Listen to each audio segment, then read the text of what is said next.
We I will. started off talking to the giant head, and his name eludes me right now. But then we did the ritual, trying to figure out which one to summon. 65 times. Yeah, it was bad. We eventually got it. I think it was the Weaver is who we talked to, or was that the one we kept messing up? It was the Weaver. Yeah, it was the Yes. Weaver. Yeah, so we got the information. She gave us the information about the stones for the three Fanes. With the fourth one being a mystery still. Butterfly. Oh God, what happened after that? They told us about the stone. Had to carry them at these obelisks. I can't remember what the descriptions look like. One was in like a swamp, maybe. One was in like a forest, and one was at like a overhang, like what is it called? The peak of the mountain. Yeah, something like that. And then we went to the peak of the mountain, very top, to find the gem. We met the rock. He said, "Can you smell what I'm cooking?" No, he didn't say that, but we had to convince it with interpretive dance. That was my favorite part. Before Gleister tried to kill it. And we managed to convince it risky. with the ideas of Casimir, and we faked the Sun Sword, and then gave us the gem, and it took us to Argynvost. Oh yeah, that is right. I think that's it. And then, just for shits and gigs, what happened when you landed at Argynvost? We got off the back of the rock. And yeah, what did happen? Not a ton. I'm looking for one specific thing. It's actually like the only thing that happened once you got off the rock. I really can't remember. Give me a hint. It wasn't like right at Argynvost. There's a little bit of ways. Mm-hmm. Yeah, because you landed at like the hill just outside Argynvost, and then all of you got off of the rock, Dwayne the Rock Johnson, and somebody is not arriving at Argynvost with you. Somebody's not. Somebody is not. Oh, Casimir left, didn't he? He did. Oh, that's right. That's right. God, that slipped my mind so hard. That was a complete guess. I'm so oh my not God, gonna that lie, hit I me do so not remember that. Yeah, I do recall that. Yeah, So now that I but he said he would show up at the end if we needed him. Yeah, he gave us a whole speech about how he became like part of the Stani and stuff. I remember that. Yeah. I guess he's just such a forgettable character. I don't know. Damn, that is both an insult to Casimir and myself. I'm you gonna go cry. You did trust my skills earlier. Now we're even. You know what's dangerous though? Offending the DM. I just want to throw that out there. But, anyways, yes. Right. They fucked up my bagel this morning for breakfast. Okay, we're already off to a bad start. But yes, that is. Guys. Yeah, you know, well, these things happen. They do. Briefly, I don't think that anyone needs to be updated. I just want to bring attention to it. If anyone needs to update their PP in their display name after the level up, do that. You guys are looking pretty small of PP. How do you calculate that again? Or find it should be right on your sheet. Okay. There's a little bubble under all of your ability scores and skills and stuff. Supposed to be. I think you actually have the PP of Jeebus right now, Damsius. So your PP definitely needs to be adjusted. So too. I was like, this don't match up. It does not match up. Why if anyone's PP grew in their sleep, go ahead and. I pray every day. How do I do that again? Go into the gear, and it's like the first thing that's at the personalization. Oh, I see. The little box there. Damn, she doesn't have a.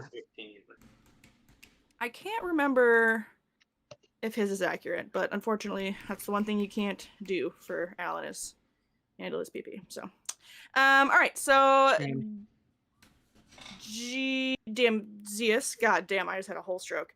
Zeus, I heard you can have your recap inspiration. that. That was an acceptable recap. And that will bring us to here. Thought I cooked. You did? Yeah, I was good. digging. Yeah. You have crested the hill as Casimir goes in the other direction. And you can see the familiar Argynvostholt. It rises up from the mist, much as it did before, with broken towers, shattered stone, and windows like dark, watchful eyes. But the manor no longer quite feels abandoned. High above, as you approach, that beacon burns in the tower with Argynvost's silver light, slightly softer than when you first called it forth, but still steady enough to press back the gloom around the hill and the gloom in your hearts.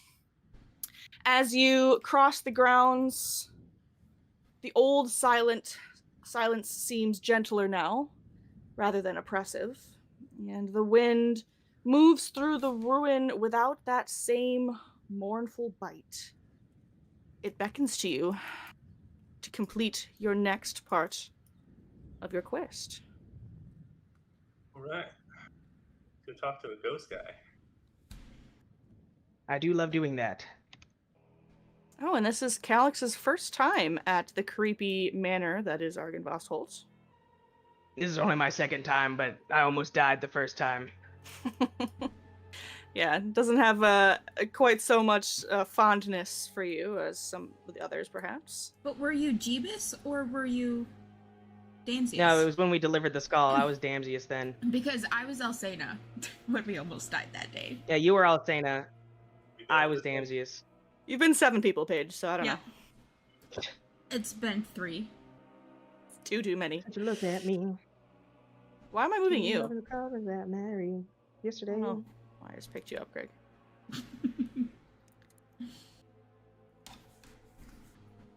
Jarell, you make your way inside the chapel. The light spray of silver light streaming in through the windows to the north, mingling in the air. The broken altar at the front stands where it always has stood, not much different, though it's surrounded in less shadow, and even less so as a familiar figure takes shape as you begin to step through the room. And that is our good friend, Sir Godfrey Gwillem, solemn and straight-backed, his spectral armor gleaming as the silver light of Argynvost hits it just right. He looks very heroic. And he inclines his head to you, not as strangers as previously done, but as friends returned from a dangerous road. You have come back to this house. Tell me then, how fares your quest against the Devil Strahd? We have learned much since you last spoke.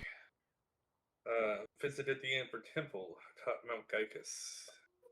Appears this is where Strahd gained his vampiric powers of the dark beings entombed within that temple. But we also had a great success. And I will pull forth the hilt of the Sun Sword. You withdraw it, and though it is only a hilt, it is still incredibly impressive. And he seems to stand a little straighter, and his eyes alight with interest, and he floats ever so slightly closer as he inspects the item in your hands. I can sense great energy from this item you hold. Yes, we found it. It housed the soul of a wicked creature. Casimir's sister, seeking to become a lich, but this is her Factory. Blackberry, that's what I was looking for. But we've dispatched her spirits, and now Sword needs a new soul. I see. Does he still have like all the barbs, black barbs? He does not. The last time you were here, he was essentially relieved from his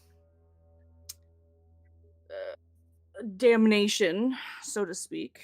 And he stands before you looking very much like his like he did at probably the height of his impressiveness. Okay. Have deduced that the soul that would inhabit this affects the power of the Sunblade, and thus her ability to cast down the devil. And yourself and your husband, Vladimir, are two of the most devout souls I've ever met. So I would ask you, would you be willing to aid us in our journey and power this weapon of legend? He sort of tilts his head to the side and looks from the hilt of the sword to you and then back again. And the sorrow that crossed his features at the mention of his husband yields sort of to divine purpose. And his head slowly nods, his white hair bobbing behind him as though he were underwater. And he says, "To stand idle while Strahd yet endures has been a torment I could scarcely name. If it is as you say, and this blade requires a spirit willing to bear its light, then I offer mine freely." And he places one of his little spectral hands over his heart and bows his head. "I have loved. I have grieved. I have failed and been forgiven. Let what remains of me be turned toward one final service. It would be my honor, knights of the Legion, to fight at your side. Bind me to the sword, Sir Jarrell, and I will carry its dawn into the devil's heart." All right. Question. Mm. In the item description Mm. that you shared with me, Mm-hmm. seems that we can do the ritual, or Terrell could just open himself to the spirits to infuse the sword. That is a fantastic assumption, yes? All right, then I would like to go with option number 2. What's behind door number 2? As you accept his offer that you have put before him, he begins to deconstruct, and his essence coalesces into a little orb that hangs before you all and in front of this altar. And that orb slowly makes its way towards you, Drell. Does a little loop around your shoulders and then sinks into the hilt of the sun sword, which briefly flashes with a silvery light before fading to a dull glow. Please roll me a d6, Jarrell. And as the light fades from the hilt, it begins to warm in your hands. Then it turns hot, almost burning to hold, though no blisters or actual burns appear on your flesh.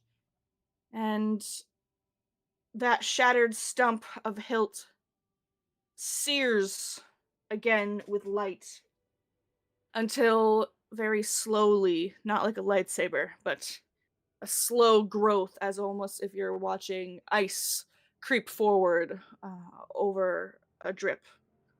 A blade of pure, untainted radiance grows forth from the hilt. The light is gold, a hot, bright gold that doesn't bear looking at, and scaling past it toward white, almost the color of the sun in the daylit sky. There's no metal that forms this blade. The light itself feels alive, awake, and aware, looking at you. The hilt begins to tremble and shake in your hands, emitting a low, steady hum that heightens in pitch to a sonorous, gleeful song. Then the light withdraws. The burning heat cools, and the silence falls for just a moment.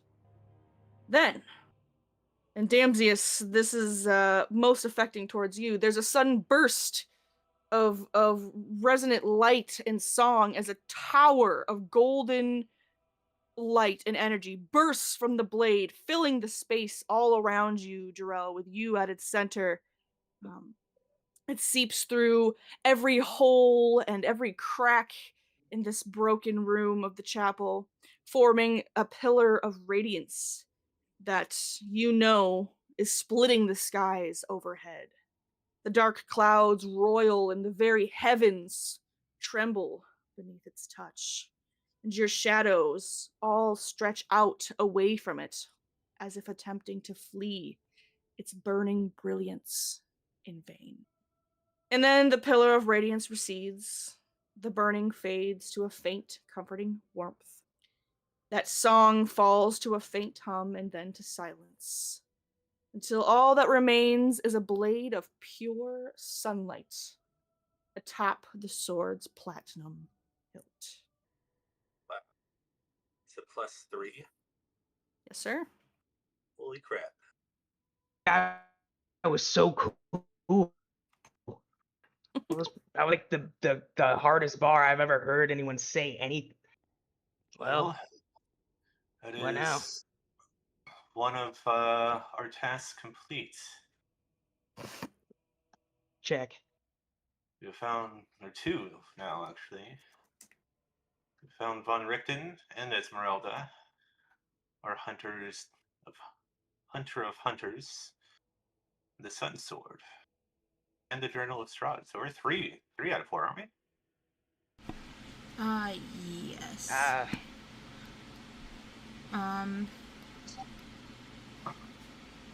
Just referring back to my notes.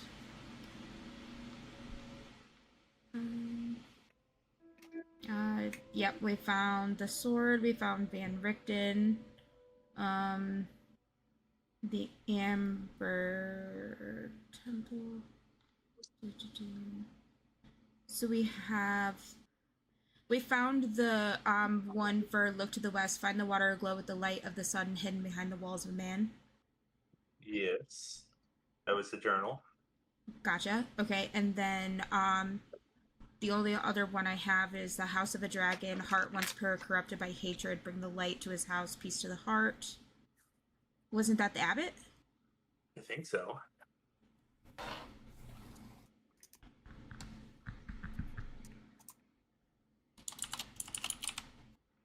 So then the only other one I have, when time comes, face your fate in the eyes of your deadliest foe. Is what? Basically us killing Strahd. That's the very last one. So your enemy is a creature of darkness whose power are beyond mortality. This card will lead you to him. When it's time to face your fate in the eyes of your deadliest foe, pursue him to the depths of darkness. You shall find the devil in the tomb of the only man he has ever envied. Okay. But you do know, outside of that card reading, something else you need to complete. The things. To cast off his ties to land. Yes. Indeed. All right. I need. I'm gonna Also, need don't an we need hour Damses to would. make this my pack weapon before we go do anything else. Okay. What's Damsius up to, Craig? I was see Jeebus would probably know this, but don't you have to meet up with Van Richten again? When we go to do the final battle, I think. You guys, well, Gleister met him on the trail, right? And he was like, "Oh yeah, come see me at this place. I'll be there." When everything was on fire and we left. This was like right after Jeebus got here. But for what? I don't know. I can't remember. I just remember that.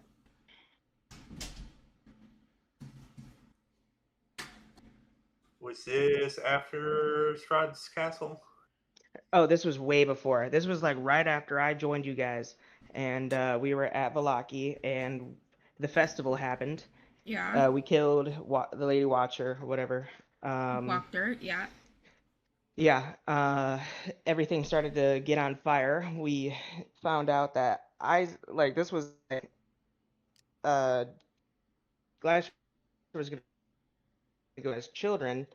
I don't even think we had the house yet, and he saw Van Richten on a horse or something leaving town, and he was like, "Hey, this is where I'll be.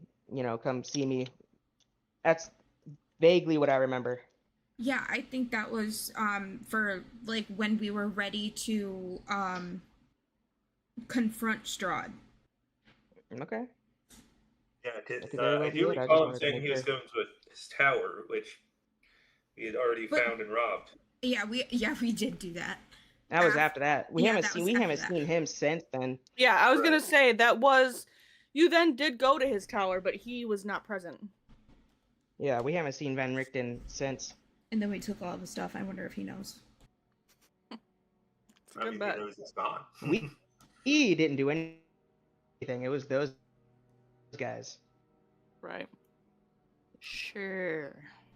All right. So we know that. Get to my most recent notes. We retrieved the mountain gem. The other gem's at the winery, right? Yeah, there's one gem at the winery. There's one gem on the mountain, and then there was one that was stolen. Yeah. Yeah, but by someone, it was at the winery, so they would probably have the best lead. Yes. Yeah. So we need to head to the winery. Yeah. Okay. Well, that is, of course, after Jarrell takes his hour. Yes. I doubt that anyone needs it, but you're welcome to short rest during that time as well. Recover yourselves. And then, Jarrell, are you all set with adding that to your sheet as like an attack and stuff, the Sun Sword, or do you need help with that? I got it. I just got to change the damage type to Radiance. And it's just 1d8, like a normal longsword? Yes. Okay. There was 200 D8. You're Nice. so funny. I want Strahd to be somewhat of a challenge, my goodness. Alright, yeah, I'm set. You can check it if you want, but... Just be sure that you've got the second damage checked. So it's radiant, and then you get an extra D8 when you hit an undead. I don't know if you want to add that like to its description, or you want to add that as a constant damage, like type 2. Or just remember. I gotta fix my Discord. I'll be right back. Yeah. Which would you prefer? Just like a reminder in the description, or? I could add it to my features and traits. Sure. Yeah. Whatever you like. You could probably do that. For all of its fun little bits. Yeah. Including that bonus action, which will surely come in handy. No. No way. Why would I All ever right. use that? I don't know, y'all seem to die a whole lot, but not enough. I think he said he had to restart Discord. Well, that's not what I heard. That's not what I heard at all. I suppose I could also have it wrong. A fist fight will take a whole lot longer than just restarting Discord, though. Right. So, understanding, on our way to the winery, get information about the missing gem, and gain the one they have. They have, yes. Well, he must have won that fist fight. He like one punched and it was so cool, you guys. Picks or it didn't happen. What happened? I heard you say that you had to go fist fight your roommate. I know that's not what you said, but that's what I heard. And I just wanted to make sure that I was wrong. Yeah, Seth came out here acting like a fool and I had to roundhouse kick his ass. I'm done. Okay, well, a lovely hour basking in Argynvoss light has passed. Jarrell did his weird warlock thing with the sun sword. And now you all begin to file out of the manor towards the winery? Yes. Okay. Okay, let's see. Didn't we have a cart? Not with you. Yeah, we left that like at the base of the mountain. Didn't we? Oh yeah. Oh no, I hope not. No, I think. Oh no, but we walked from your guys' house with Casimir. Well, from that little Valaki camp, yeah. I mean, technically, yes. Miss Speckleton and all them are all there. Probably in Valaki, yeah. I thought it was in Valaki. Okay. So it sounds like everybody's hoofing it. Oh, I don't need to open that. Valaki's right there. We can go pick up our transportation. It is kind of out of the way if you're gonna go. Yeah, it is the wrong way. We can just west to the place for the things. Yeah. Do you want to let them know we're coming? Hmm? Do we want to let them know we're coming? No. Show up unannounced. Everybody likes a surprise guest. I mean, I still got that skeleton horse, but there's a lot of us. I don't think it'll fit on that. So actually, we could write a note to be delivered to Van Richten's tower and ask him to see if he can find any leads on where the stolen gem might be. How do you plan to get this letter to him? Have to deliver it for me. We give it to a courier at the next city. Well, I have the Raven Whistle. Very true. Huh? Yeah. I said very true. Yeah, they can deliver an item or message to another creature in Barovia, assuming the agent knows of or can find that creature. Well, my Discord has to update. I have horrible connection. 1 second. Oh my god, Craig. So you want to write a little, hey, look out for this gem for us. Sorry we stole all your shit to Van Richten? First part, yeah. There is no remorse included. Got it. No. That's good. You should know this. Okay. Well, I mean, sometime during that 5.5 hour walk, it seems likely that you could have made that happen and then requested that your good old friends, the Ravens, come to your aid as you whistle and then give them directions upon where to send it. You presumably do that, as long as no one fully objects to it. Why is it so fucking loud? I mean, we could always just ask them in person, but either way. Well, that's if you can even find Mr. Van Richten. It's true. And I like the Raven people. Yes. As you make your way down the Spalish Road, and you are just emerging before the bridge at the Raven River Crossroads. An unrequested raven swoops down, croaking at you as it lands upon the signpost, which heads southwest towards the winery that you seek. It croaks and caws loudly and obnoxiously to get your attentions as it waggles its little foot at you, upon which is tied a little parchment scroll. What you got there, boy? Little Obviously Timmy Lester. definitely fell in a well. Thank you. He holds his leg out whilst Gleister gently unties it. And he has delivered to you a little letter. You unfurl the small slip of paper, and it is a handwritten note. Emergency. Please come to Blue Water Inn, Irwin. Where's that? It's about to ask that. Jarell and Gleister could make history checks. I mean, is it somewhere in like since I live here, wouldn't I? Oh, you know what? maybe Yeah, hear Helena and Damsius, you could do that as well. that? Okay. History? History.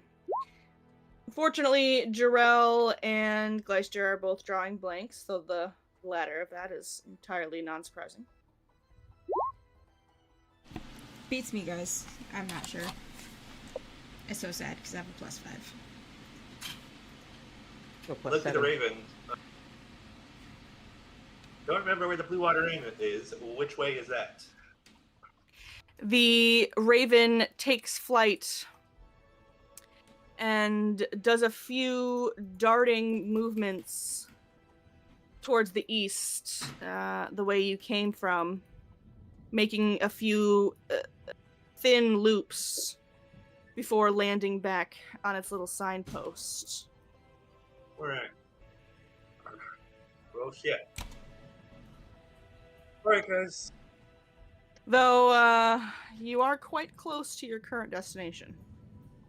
Yeah, it's an emergency. Well, We could go to the winery and see if they know where that's at.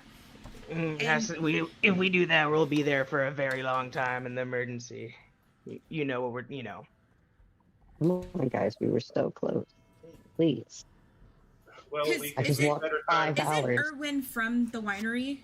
We could maybe, if it's an emergency, we could maybe bring backup. How much further is it to the winery? From your current location, it is about 10 miles,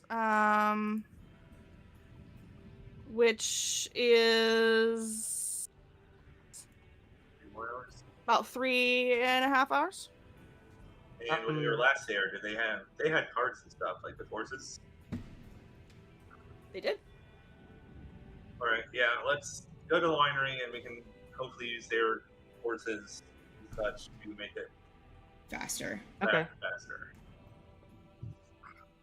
Okay. In that direction, would I know what the nearest settlement would be? You know, like the nearest town in that direction? The direction that the Raven kind of flew in. Yeah. Yeah, that nearest the town in that direction is Vallaki or the village of Barovia. But Vallaki is first. Okay. That's where the orphanage is. Hmm. How long would it take to get to Vallaki from here? From here, please hold. From here, it's about 17 miles, which would be 5.5 hours. I imagine Gleister almost immediately starts running towards Vallaki, shouting about the kids, before Jarell talks him down and it's like, hey, we can go get horses and get there a lot faster. Yes, grab him by the collar of his scruff and halt him quickly. That does seem like a reasonable suggestion. You can get there far faster with some horses. About 4 hours instead. Okay. And yeah. it doesn't say anything about the orphanage. It does say the Blue Water Inn. So between, all of that, it's quite possible that everything's fine with his children. All right. Yeah, let's pick up the pace and head towards the winery. That's my vote. While we're on the way doing that, can we determine whether or not we recognize the handwriting on the note? It was signed. Well, yeah, just because it's signed doesn't mean it was by them. Yeah. Fair. Like, is this Strahd's handwriting Or impersonating Erwin? Like that kind of question. Anybody, yeah. Yeah, okay. Make me a perception check, Helena, as you have this. Because we've had notes theory from Strahd before, don't we? Haven't we? Yeah, I mean, even Jarrell's been spoken to by Strahd. I don't know. It is a handwriting you've never seen before. I'm just saying he'd be a moron if he'd think of that. All right. Let's get to the winery, double time it, and then get some horses. Go see what's up. Street. 2, 3. About 3.5 hours later, the sun is just setting as you make your way to the familiar locale of the Wizard of the Wines. And you can see as you are approaching that there are great holes marring the winery's northern second-story wall, showing splintered, rubble-strewn rooms beyond. And below, sort of almost all around the building, are several unfamiliar scarecrows standing silently amidst the vineyard, their painted faces leering at you all through the mist. The holes in the walls, were they from the outside going in or inside going out? That is not something that you can assess on your approach. They're just large, missing sections of wall. You do know that they weren't there the last time you were at the winery. God damn it. Right? If you thought to find a gem here, it may be in peril. Are they hostile or are they just sitting there? Currently, they're just standing there, gazing out into the gloom of the night sky. I can 100% say Glacier would just be walking right in, just right past him. Hey! Where are the druids? We need some wine, boy. He approaches it and he gets right into their face, and that creepy scarecrow smile remains stationary. Yeah, he'll just start marching past him. Hey. The moment that Gleister aims to shoulder his way past, the scarecrow here that stands in front of the western door hisses at him, squeakily, creakily, and attempts to claw him. Damn it.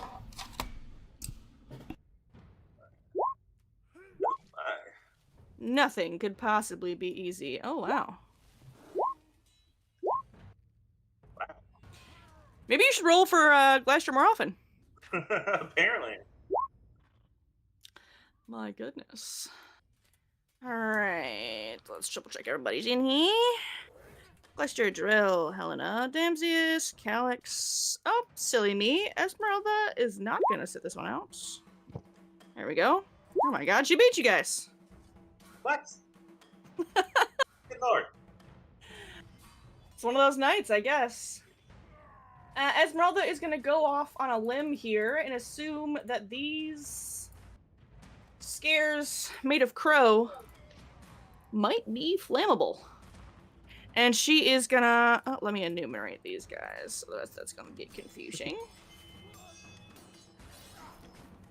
She is gonna launch a firebolt at the scarecrow nearest, which strikes him dead on in the chest. Oh my fuck. And most of this scarecrow seems to go up in flames. It makes this horrible screeching sound as it begins to flake and char in excess. And let's see. Should kind of hang back for now and just offer some support. Bringing us to Gleister, face to face with Scarecrow number 2. Yep. He is going to swing little stone fist. Okay, a 14 is good enough to hit. Alright. It's how much damage does he add on? The 48? I don't know the answer to that. I think it's 48. Let me see if I can scroll back. I think we just recently had a fight. Even. Oh, well. Doesn't appear to go back that far. I want to say it's 48. So 20 damage total. It seems like a lot of damage. This What does it is... do it there? It doesn't have any notes up there. What is that for, the 4d8?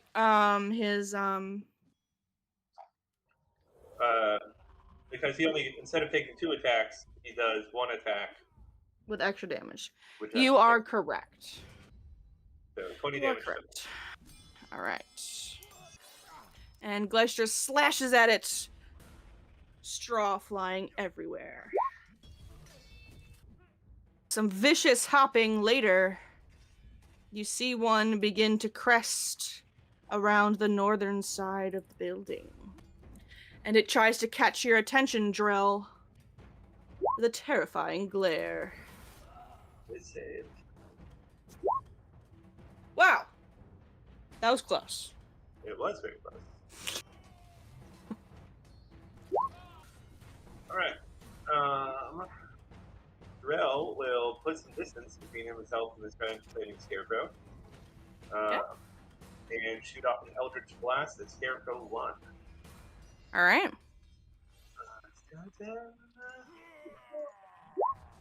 Oh my. Try that again. Unfortunately, that is not a success. You shake your hand loose and fix your aim, striking true the second time, blasting this scarecrow into a bunch of fluff. Sweet. Yeah, the 7 flames definitely startled him. Esmeralda doesn't listen to his no fire request. Esmeralda has completely forgotten. She was focused on what can hurt this guy the most.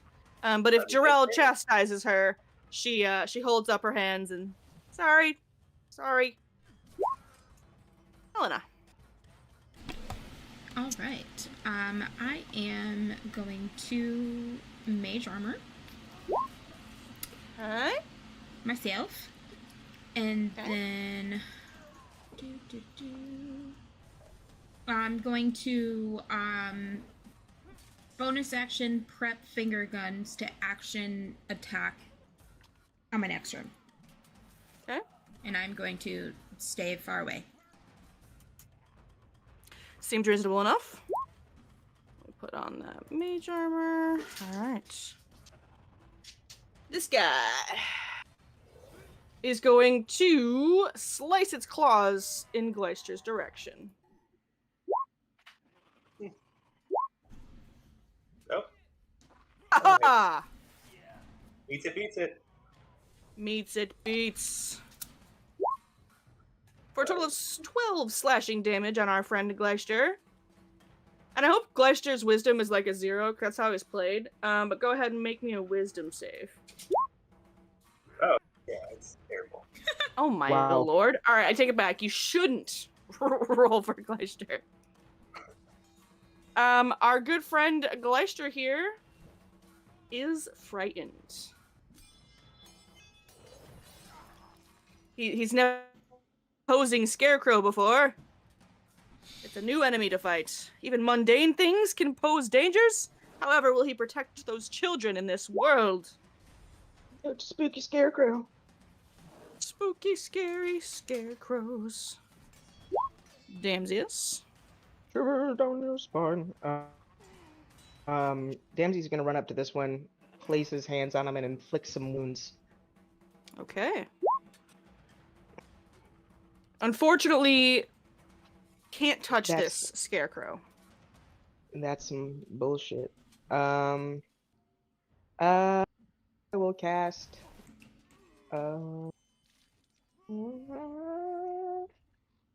cast nothing, and I will stay. Okay. I miss my monsters. You can't help but look over your shoulder, however, as you hear the rustling of yet another scarecrow. And scarecrow number 6 is going to glare at you terrifyingly. So go ahead and please make me a wisdom save, Damsius. Bruh. Oh my goodness. You are also frightened, my friends. As well as paralyzed. Okay.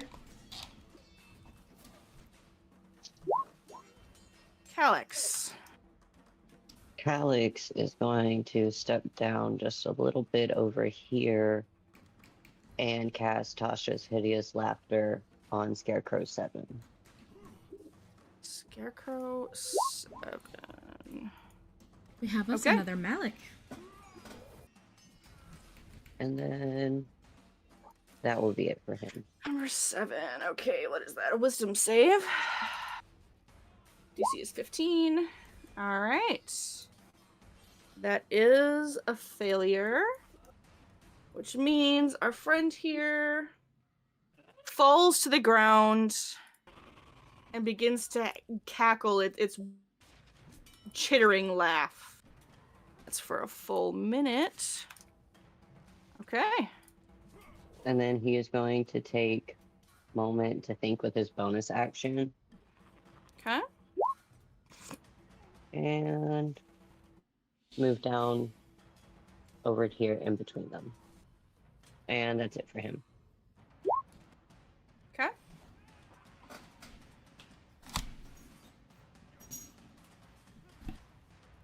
Okay. The scarecrows begin to swarm at all of you over on the western side of the winery. This one hopping to just in front of you, Jarrell, before attempting to slash at you with its claws. Yes. Okay. First is a 6 slashing damage. And then another 7. And please make 2 wisdom saves. Okay. Go. All right. Feeling very wise. Probably your incredibly near-death experience from last time at your visit has kept you on your toes. You can see sparks forming at Esmeralda's fingertips as she considers, in the heat of the moment, doing yet another piece of damage in the fire variety. But she shakes it loose and primes a magic missile for Scarecrow number 3. For 12 damage on this bad boy. Lester. Alright. He is going to flash with disadvantage. Disadvantages indeed. Doesn't matter. It does not. He's Gleister. And He just closes his eyes real tight and swings his claymore wide, not paying any heed to Damsius, who's lucky enough to duck out of the way. And he beheads the scarecrow. Sweet. And he will charge down to this one over here. Okay. And he is, of course, no longer frightened, seeing as the thing is dead. This guy is going to slip past his buddy the Scarecrow and let his friend handle you, Jarrell, as he strikes out at Helena. Helena, you take 9 slashing damage. And please make me a wisdom save. Alright. I think I have something. 1 second. Are you Elven?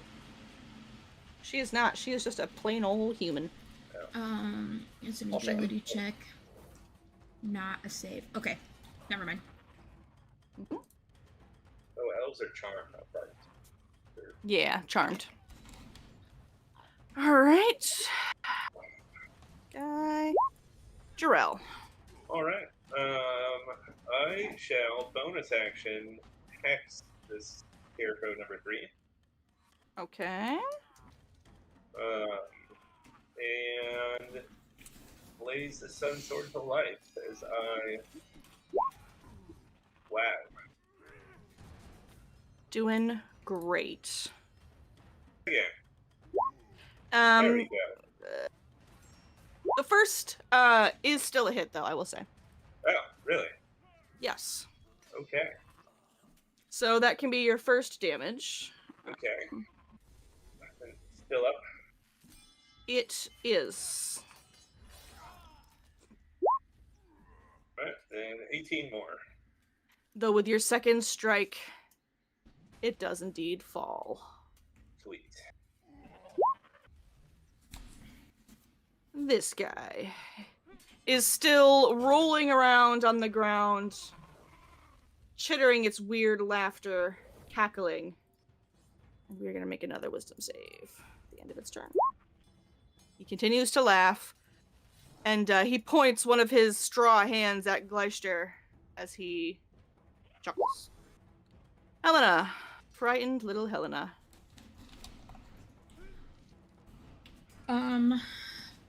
Frightened, and he's right in front of me, and range would be done at disadvantage, correct? It would. Not double disadvantage, but just disadvantage in general. Yeah. Okay. If you have anything that could force a save, then... Oh, I didn't mean to do that way. Hold on. Finger guns to him. Obviously. Bullshit. A 12 is still good enough to hit. Oh, it does hit. You point blank your finger into a gun figure, pressing it to his straw forehead, blowing out a good bit of straw there. Okay. And then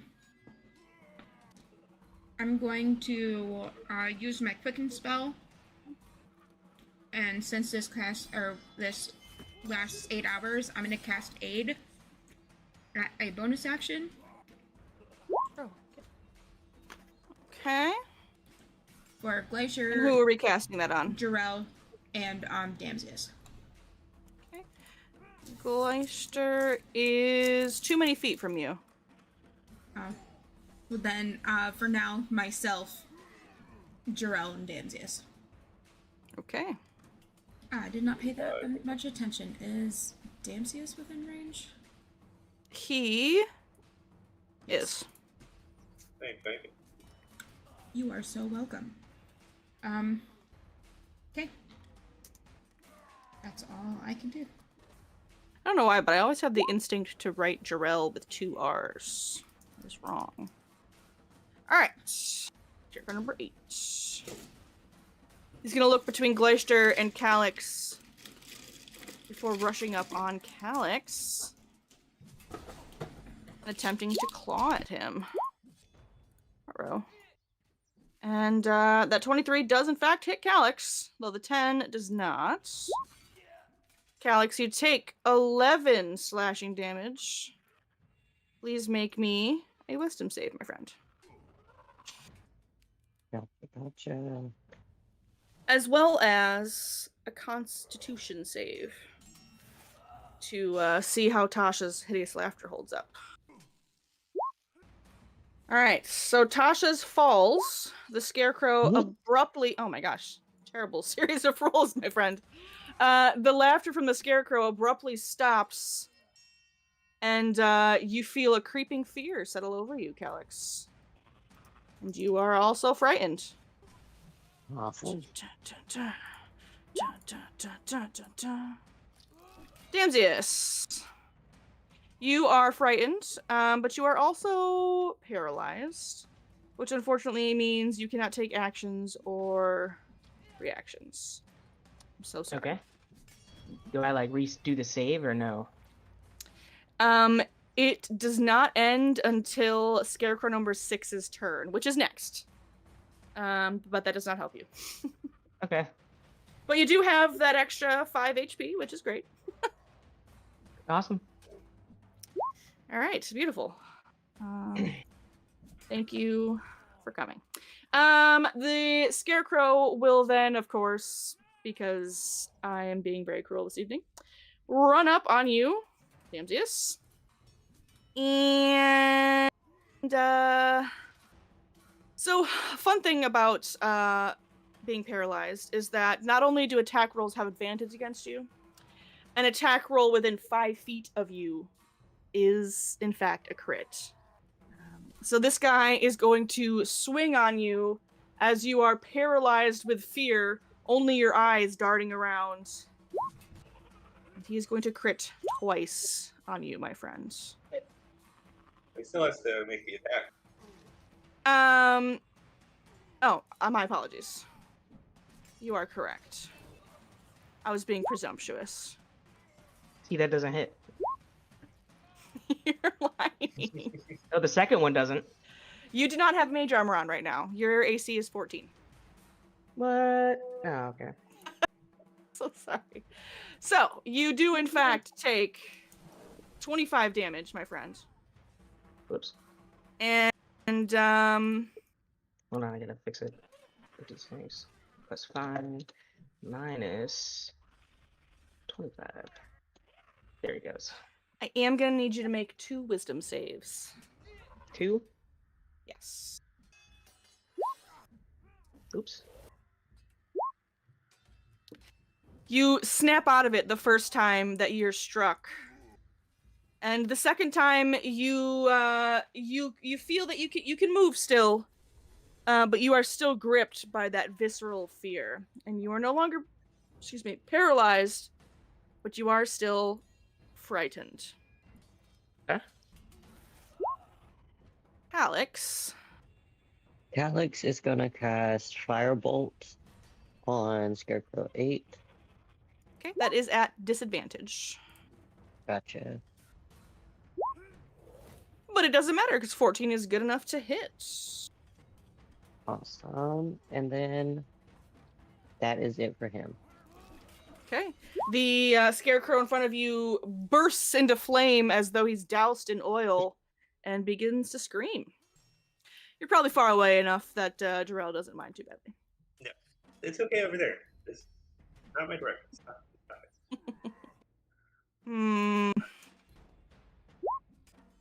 Damn. The dice say that this scarecrow ambles over to Damsius and attempts to claw him further as well.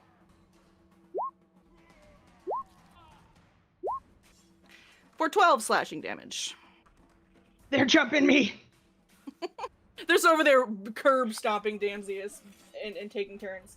And I'm going to please need 2 more wisdom saves, but at just wisdom saves. No, Okay. 2 of them.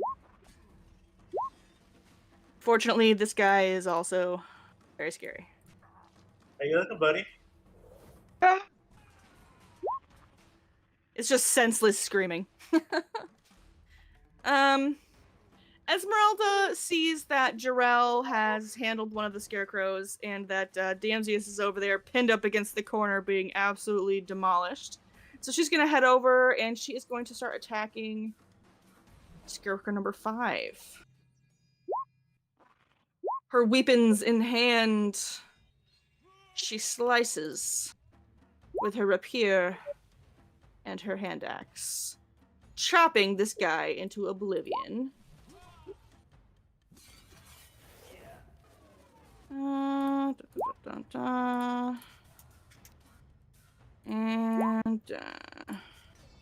And despite the straw that is now littered around his feet in lieu of blood, he does still stand. Gleista. All right.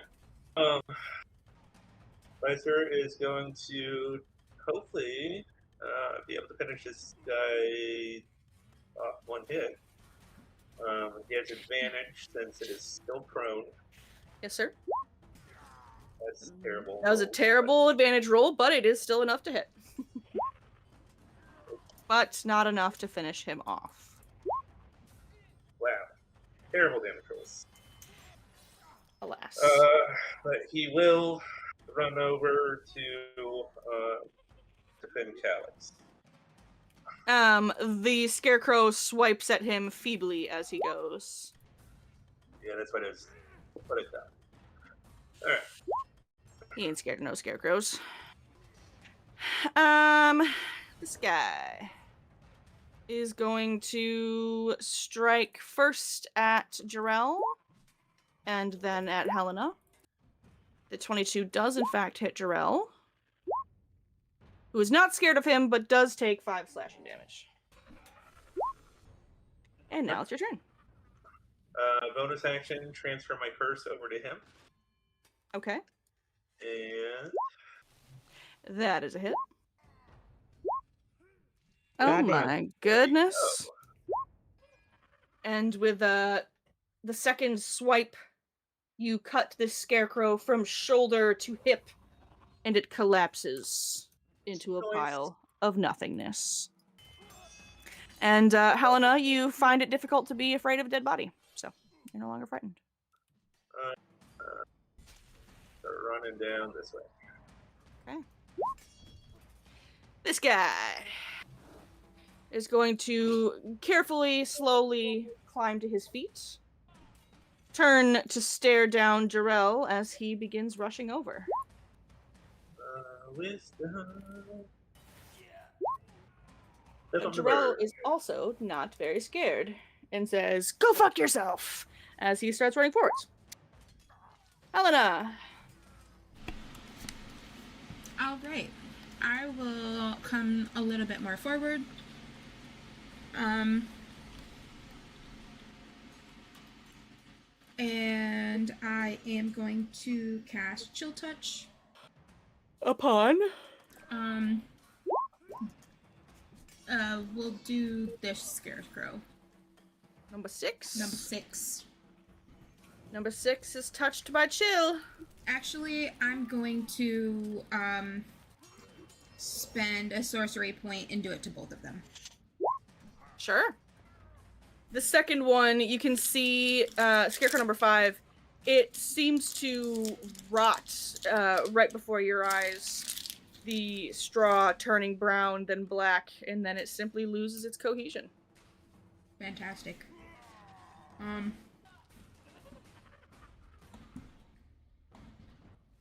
Yeah, that's it. That's all I can do. Okay. Alright. Scarecrow number 8. What we're gonna do. He's gonna continue his onslaught upon Calyx, not realizing until the last moment that Gleister is upon him. No.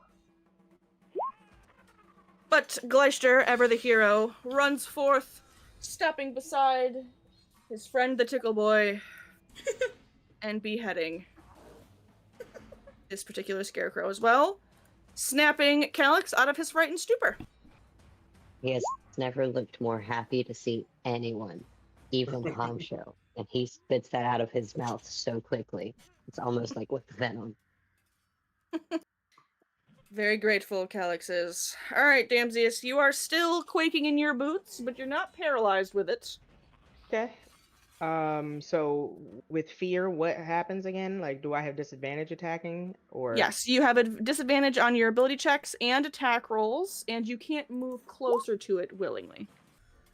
Okay. Well,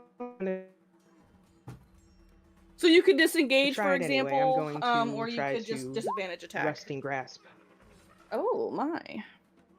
You reach out and grab him with your resting grasp.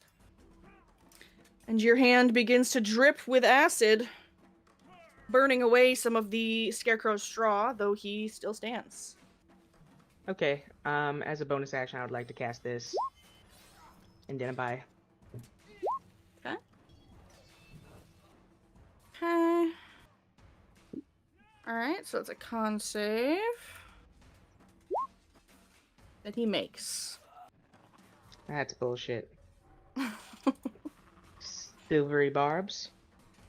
If you fucking wish. I do fucking wish. Alrighty.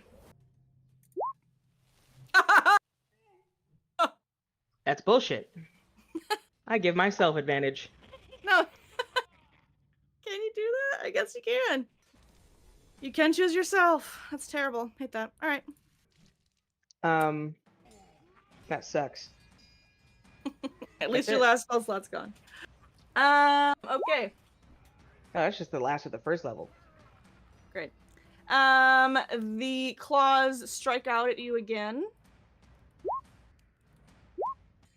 Both of which manage to hit. For a total of 14 additional damage. And I am going to need 2 more wisdom saves.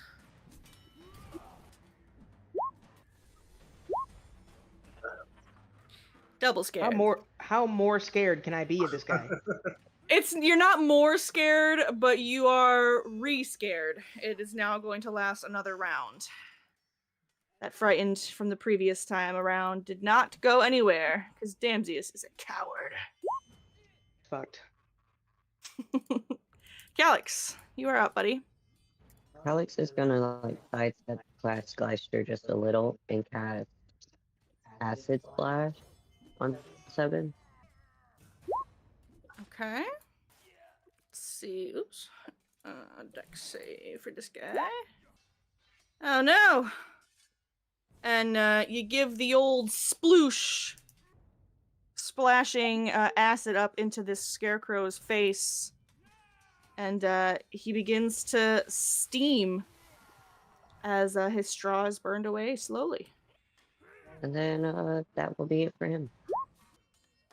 Alrighty. Esmeralda, to your rescue, Damsius, ever the gentle lady. She continues to hack at it. 9. And with the second slash, the scarecrow that was plaguing you ceases its plaguing, and you shake your head from the fear. And then she begins running past you to see if there are more scarecrows around the southern side of the building. I'm just gonna lay down. Reasonable, I suppose. I had a long 5 minutes. No, 3 minutes. Not even, it's been like 30 seconds. Or like 40 seconds. Feels like 50. 24 seconds total. Damn, they really just immediately ran up and started jumping him? Yeah. To be fair, I feel like that ruling is so skewed. It feels so skewed, but it's like everything's happening at once and blah, see that blah, in real blah. time. It'd be like a scene from Smiling Friends. Yeah, it's just like they just immediately start fucking your life up. Gleister. All right. Bring it home.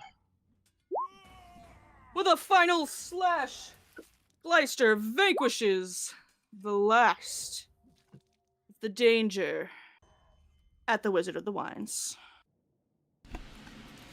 Okay, I'm going to go up to Damsius and immediately cure wounds.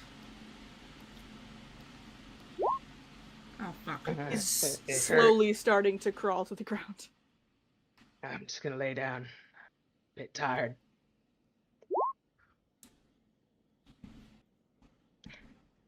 Damn. You feel a sudden invigoration. Oh wow, plus 20 at the inset. 32. Oh, I feel better. You're welcome. What was that about? I have no idea. Seems as though you're about Hello? to find out as you step into the winery, Damsis, with Gleister and Jarrell, and call out, but find you hear no response. Alright. Start charging upstairs. Okay. Nobody? Oh, hold on. Oh, hold on. I'm going upstairs. Hold on. Yep, sorry, I'm coming. Everyone be still. Wait. Stop moving. Oh, okay. You're just moving us all. Gotcha. Okay. Yes. I wish that there was like a place your token here to get transported to this location on the map. That'd be cool. But alas, I must do it all by hand. Petition that for the next update. Yeah, they don't fucking listen to me. You head upstairs to the balcony that stands around the vat room and find it oddly quiet as well. Rail is locked. My bad, buddy. Oliver, get the fuck off the keyboard. What are you doing? Now on the roof. No thanks. Now, why are you on the roof? Stop that. Hello? You tromp into the hallway, Damsius, calling out once again. I see the Hear fucking no vines. return. Are those vines? They are some vines.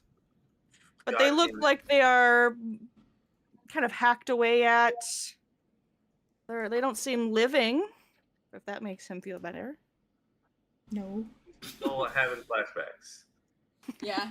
Yeah, I think that's the room he died in last time. Yes. We all almost died in it. You know what, Jarrell? Make me a wisdom save. Oh, Calyx is also locked. What is happening? Jarrell, you feel a tightness in your chest, but the memory washes over you with no ill effect. Glacier is now locked as well. Well, I'm trying. I don't know what's happening. I don't know. There's nothing there that should be stopping you guys. I'm so sorry. I don't know. You okay, buddy? You look traumatized. Long story. Didn't have a good time here. Well, what should we do then Hello? if they're not here? Hi. Underground passage to where if they were trying to evacuate, they might have gone that way.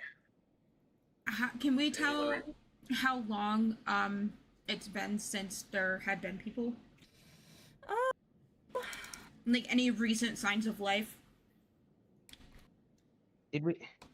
It does sort of seem as though, they were in the midst of their daily things. Like there's like a meal half prepped. There's some snacks on this table. Calyx just jumped over the balcony. But it's difficult to tell, really, with what you are currently looking at. But you could continue to explore around, perhaps, and find something of more interest. Okay. Where Gleister They is. couldn't be at that tavern, do you think? To play the in the note, because Raven delivered that. Do you think they're involved there? I mean, they do supply the wine.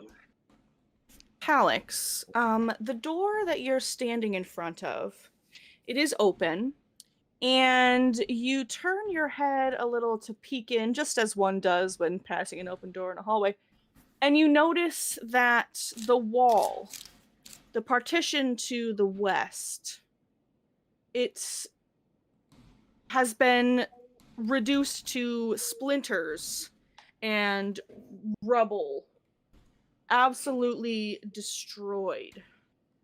And you can Like see steps inside. this wall is where the hole was when you guys approached. So this kind of just looks out onto the land. Guys, I think something happened. He called out. Something not good.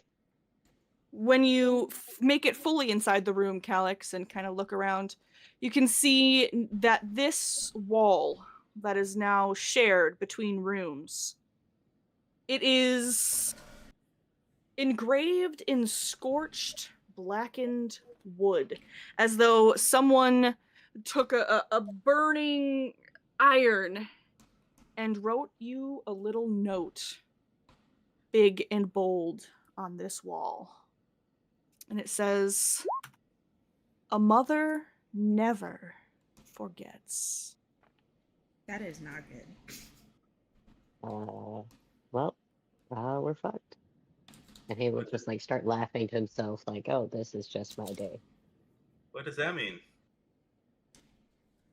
I don't know. I don't know. It's giving me a weird feeling. I feel. Weird. Who was the note from again? Erwin. What? But Do you guys know that guy? He was one of the druids, wasn't he? Player knowledge, not character knowledge. I don't know. I don't remember any of the NPC names like that. Could be the bartender of Valaki or... You guys have met so many people in Barovia, they're all blending together. And Damsius try to remember the name? He did and failed. Oh, that was trying to remember the name of the inn. Or where the inn was. Yeah. All right, go ahead. Make a history check. I'll let you do it with advantage this time. Okay. You don't know how you forgot, seeing as you certainly had frequented his establishment many a times while living in Valaki. He is, in fact, your favorite bartender at the one popular bar of Valaki. Oh shit! It was the bar in Valaki.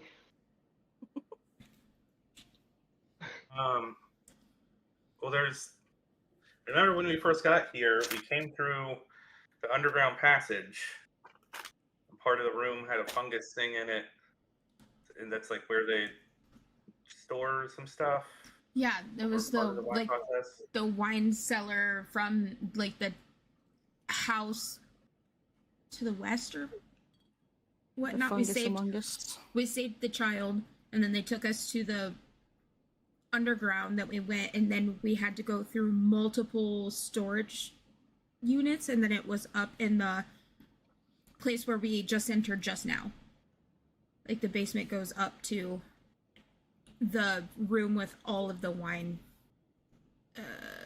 My brain isn't working. Are there horses? Did we see any horses walking up to the like any kind of like where they would keep their carriages and whatnot? So yes, there is like a loading dock area.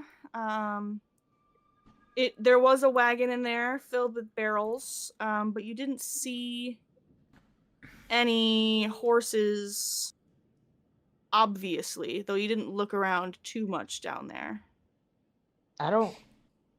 I'm concerned they're not here. Yeah, it doesn't look that way. I was just wondering if they'd evacuated, if they might have gone to hide in the cellar. Yeah, because they left this food halfway here. Either they left in a hurry or they're hiding. Is this the way down to the cellar, I think, where Leicester is? One of the ways? I think the way to the cellar is this way if we want to go check. Yeah, let's just look real quick, and if not, we can just... I got a feeling, because a raven dropped off that note. But Strahd also has a raven that spies for him, too. Yeah, but why would it deliver a note? Why does he invite us to a dinner just to kill us in our dream? Why does he drink people's blood? These are all, My point is, everything is suspicious. You're just paranoid. Yes, this has been, like, the worst week of my life. Damsius, thank you. It's a typical Tuesday. My house burns Those down. are going up. And then I Yeah. go on an adventure with all of you guys. And here I am, almost die every day. And now Strahd wants me to be his bride. And it's been like 4 days. I don't see anything. Oh, you said that was going down. I said up twice. No. There are other people talking. Trying to go down to the cellars. You are in the cellar, my friend. Well, there was like the cave portion, right? Here. Indeed. Down here. I see it. Right where I'm standing. Yeah, stand right there. Isn't there a bunch of fungus in there? Indeed. Considering this is a cellar, I imagine it's not as well kept. And also with the fungus that keeps the place cool, can we see any signs of recent activity? Footprints, scuff marks, stuff in the cellar. Sure. Make me a perception check. You don't seem to see any. All right, so it seems they've been dragged off. I don't see anything coming down here, like they were trying to escape. They must have evacuated. They must have just left. Do you think those scarecrows were like their security or something? They wouldn't have attacked us, I would have thought. Well, we did try to get past them. They didn't attack us right away. Why would they guard an empty house? Do you want somebody to come into your house and steal your stuff? There's a giant hole in the side of It's the a winery. building. There's alcoholics everywhere. Helena and Jarrell, as you're walking through this tunnel, please make me Constitution saves, please. Ugh. Okay, very good, Jarrell. All right. So, Helena, you have failed. Right. And as you are making your way through the tunnel, Helena, your elbow scrapes along some of the mold that grows on the cavern's hallways wall to keep the room cool, and a puff of brown emits into the room, the little hall, starting to obscure your vision and pierce your lungs. Helena, you take 36 Jesus. necrotic I'm damage. sorry? And Jarrell, you take 18 as both of you tumble out of this thin hall, coughing and hacking. That was disrespectful. I also regret to inform you, Helena, your max HP is also damaged by 36. Making your max a 16 total. This is so Bruh. good.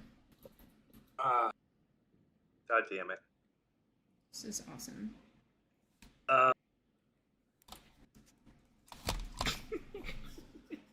Alright, we're gonna need to stay the night here so that she can recover. But what about the Strahd's emergency? gonna come, and the emergency, and if we stay the night here, I die here tonight. Yes, we have at least one skeleton horse. We can get to the city. I feel like that's our best move. We need to go.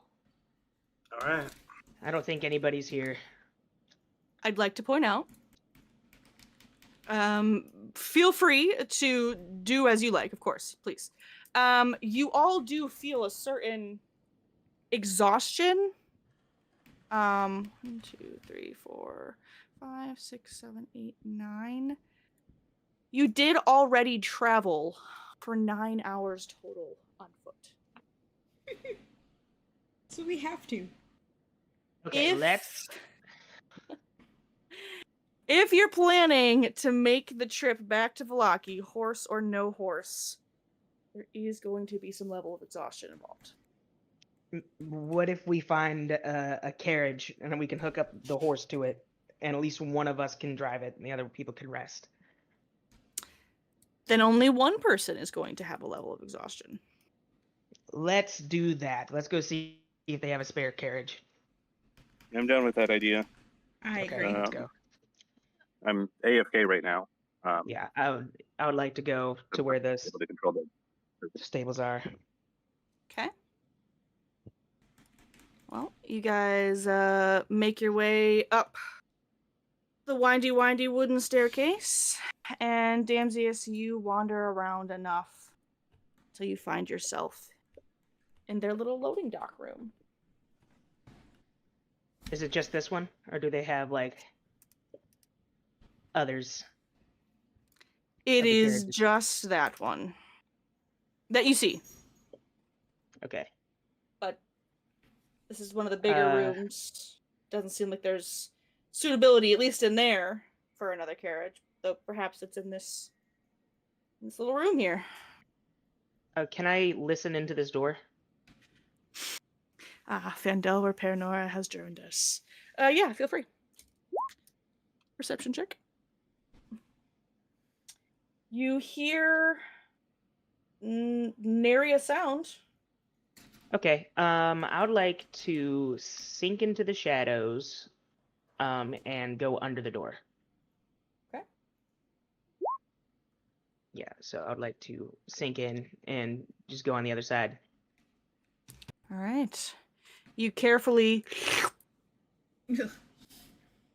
within, and you find yourself in like. And I would like to do the same. Yeah.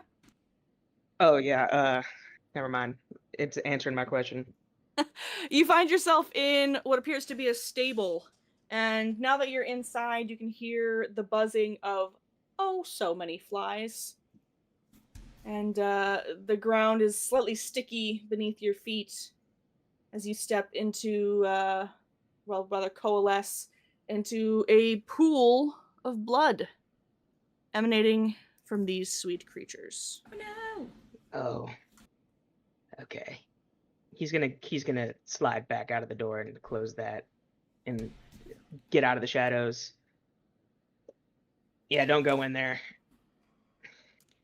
Why He did comes you out find the wafting drink? a more terrible smell than he had when he went through, Helena. There's just dead horses in there.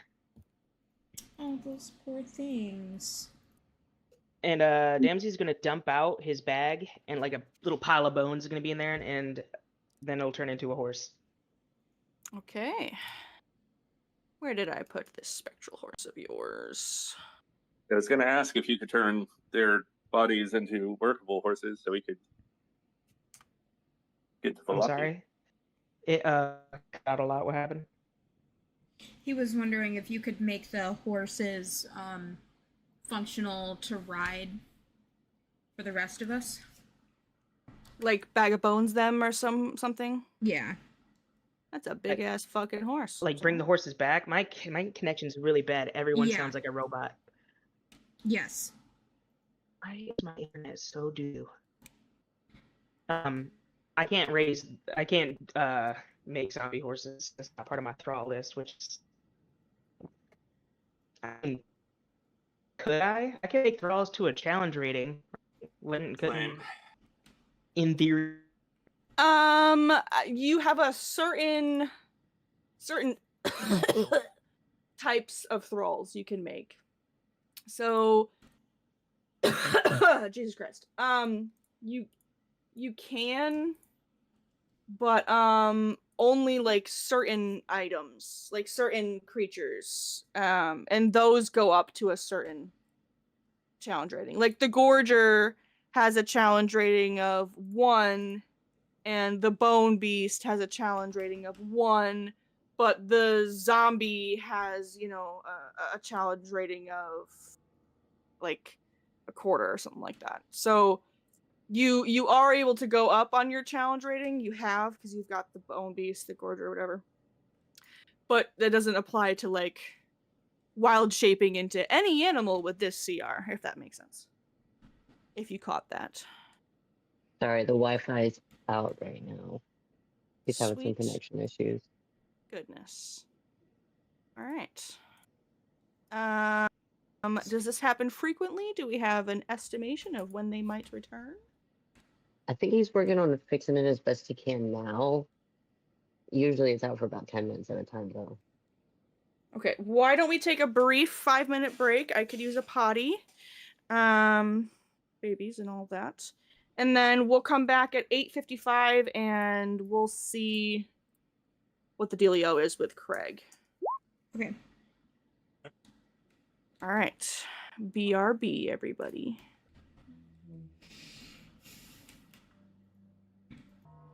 So, what you think about your next character? Elena? Okay. Can y'all hear me? Hey, there he is. Sorry, I really don't know what that was about. We're taking a brief 5. Yeah. Okay. Didn't know how long it'd take you to get back. Talk about your next character for like Crooked Moon or something, or Well, no, Helena has a max HP of 16 hit points right now, so. oh yeah, that's right. That's why I'm like, we need to go. Alceno's gonna come back. When we do get back to Valaki, that's like if we go near the house, that's like the next time we see Jeebus is when I'll be switching him out. I hope. That's what I want. Yeah, because I also am like the next time that we see Strahd, which we have to sleep at some point. I'm gonna be done for. I have 16 max HP. He's gonna like auto kill me immediately.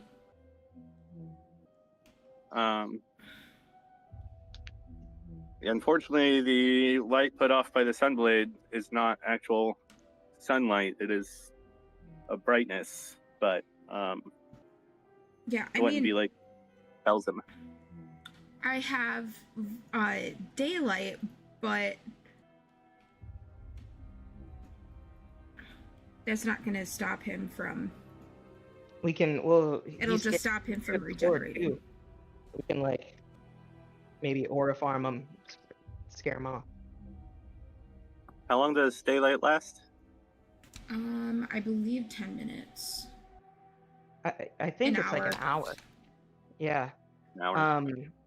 I know Axel has daylight too, and he has what's it called? He can like his sorcery points can make spells last longer. Oh.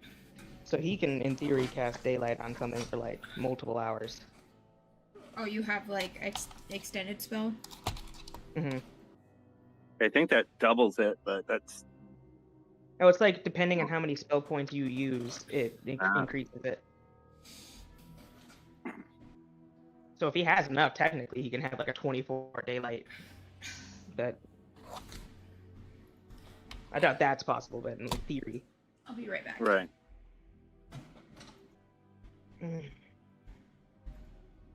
You're playing Crooked Moon, right? What? Hmm? I've not heard of Crooked Moon. I've not received an invite. Oh. I thought you joined. When is that? Oh. Man, I thought we were talking about it one time.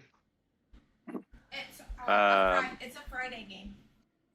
I mean, I'd be down to join if there's room available.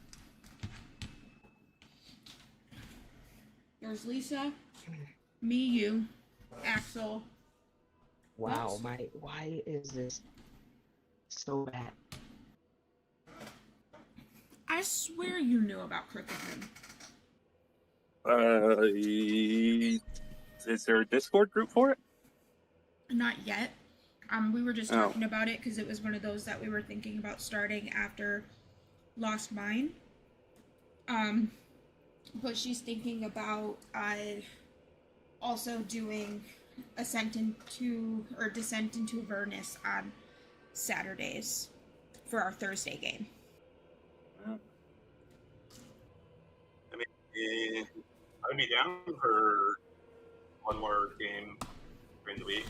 Descent into Avernus sounds pretty cool. Yeah, that's a big old staple. As a tiefling's HP, I think, isn't it? Yeah, but I think Crooked Moon is also bi-weekly instead of weekly. So it'll be bi-weekly at 7 on Fridays. Okay. But I don't know if there's any openings. I gotta ask Carmen when she gets back. Fridays, I have an obligation at 8 or 9. All right, sorry, the clock on the stove is a minute slow. What is the verdict? I see he was just. He was just with us, and he dropped like immediately before you He spoke. just had to restart his computer. Okay, all right. Yeah, we were talking about Crooked Moon. It is full, correct? So excited. So yeah, I need to talk to Craig about this whole thing. Axel, are you planning to play Crooked Moon? Yeah. Then it is hella full with 7 people. 7 people? Yes. What? It's got the whole OG crew and our newest OG member, Axel. Lisa's in it, you're in it. Alan and Danny are in it, and Chill has been Danny just said up he knew nothing about it. He signed up! You're signed up! Yeah. Yeah, it says you're signed up. Okay. That was your alter ego, apparently. Blanked on it, I suppose. Yeah. See, I thought I mean, I guess if you don't want to, Daniel, it would only be 6 people, but What happened? we were talking about how much you smell. Yeah. Sorry, Phil. We were talking about Crooked Moon. Ooh, I'm excited. Yes. As am I.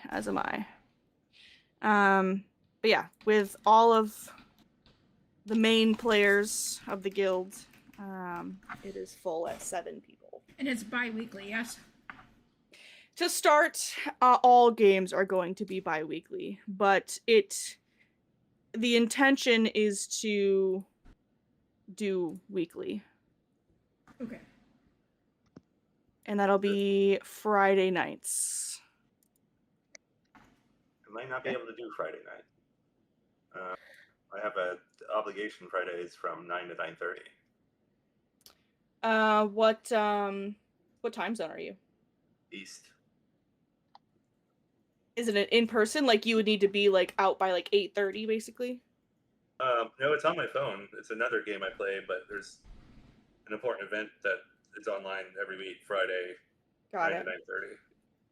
Well, I mean, you could still hang and we could keep our sessions to like 2 hours at a time. Or you're welcome to join the next time I run it. I'm sure to run it again. I'm gonna try and find time to run another Wild Beyond the Witchlight too. Eventually, though I know you've already completed that, but Yes. I heard Ascent into Avernus. I would like that. yes, that is going to be a Thursday game for certain. So you are totally welcome with that. Yeah, I didn't update you on that, but Jackson suggested, and I do agree, that we should leave, once Strahd's done, we should leave Saturdays open for family time with the baby and stuff like that, so. Depression. Sorry, me having a family is crimping our vibe, but eventually I'm not gonna give a fuck about hanging out and doing family time on Saturdays, so I might be able to do like a bi-weekly Saturday type deal with something. But the foreseeable future, Avernus will stay on Thursday. That also does mean that Lisa can join, though, which is great. We love Lisa. And if people who he does not like don't join, Chill's also considering joining the Thursday game for Avernus. Who is he? Who is he referring to, or just in general? We'll say in general. Gotcha. Isn't it? Me. Yeah, he hates Daniel, actually. No, how could we hate Daniel? Everyone hates me. No, we love you. All right. How you feeling over there, Craig, internet-wise? Yeah, it seems to be working okay now. All right, want to try and go for a little bit longer? Yeah. I will say, as depressing as it would be, since we're not going to be together for the next 2 weeks, stopping before we get to Vallaki might be beneficial for Alan, but I will leave that decision up to you guys. Oh, that's hard. Yeah, it's real hard. Because I'm gonna keep going. I know he would say that he didn't care, but also I don't want him to miss that either. Because what if something happens with his kids and we foresee that and he doesn't get to live that in real life? You know, that's part of the decision that unfortunately needs to be made. Well, why don't we get to Valaki, and if something that we be that, we'll just stop. Seems reasonable. Anyone disagree? No, works for me. All right. Sounds good. All right, and that brings us back to Damsius summoning his bony horse at the front of their transport wagon. After extricating it from the vines that have grown, he pulls the wagon out to the front of the winery and tells everybody to hop aboard. All right. Yeah, I could use a short rest after that fungus damage. Yes. And I would leave a note saying who borrowed it and full plans on returning. Okay. Who is going to be doing the driving? Who's taking that level of exhaustion? What's his one level?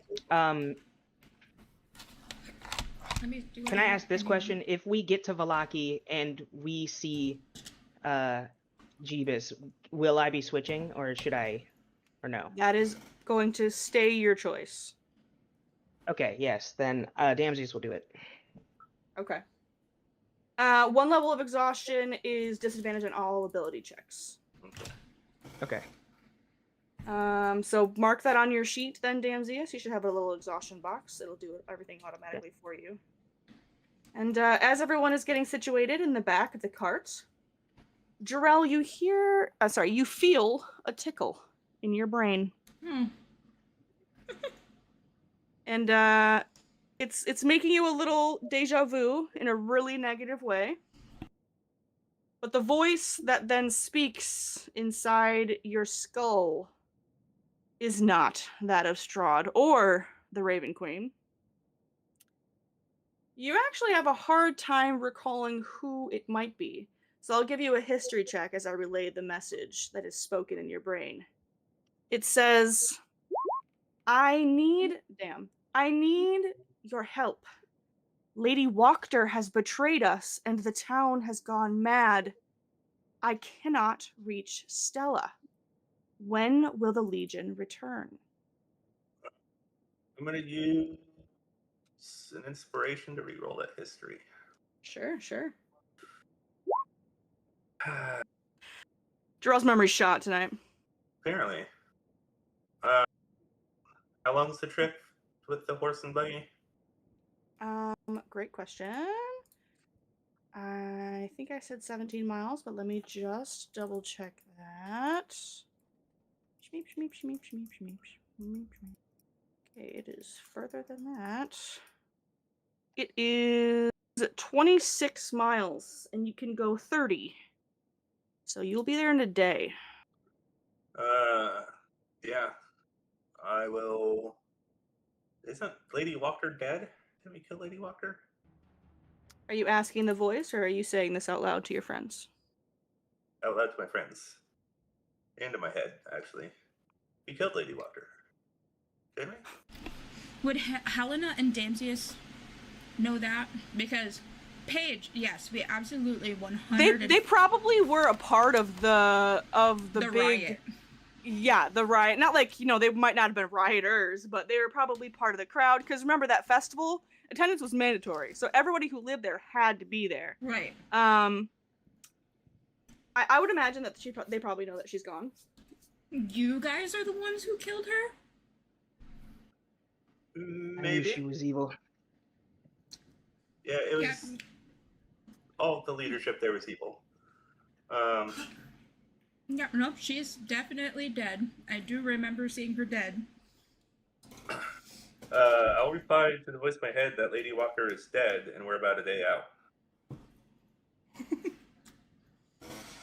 No, actually, I'll say, Lady Wachter is dead. Who is this? Who this? New number. In your brain, you hear the same voice again. Too much to share like this. Come to our family home. And don't let the gate guards see you. It's Victor. Is that Irina's brother? It is not. Wasn't he one of the sons?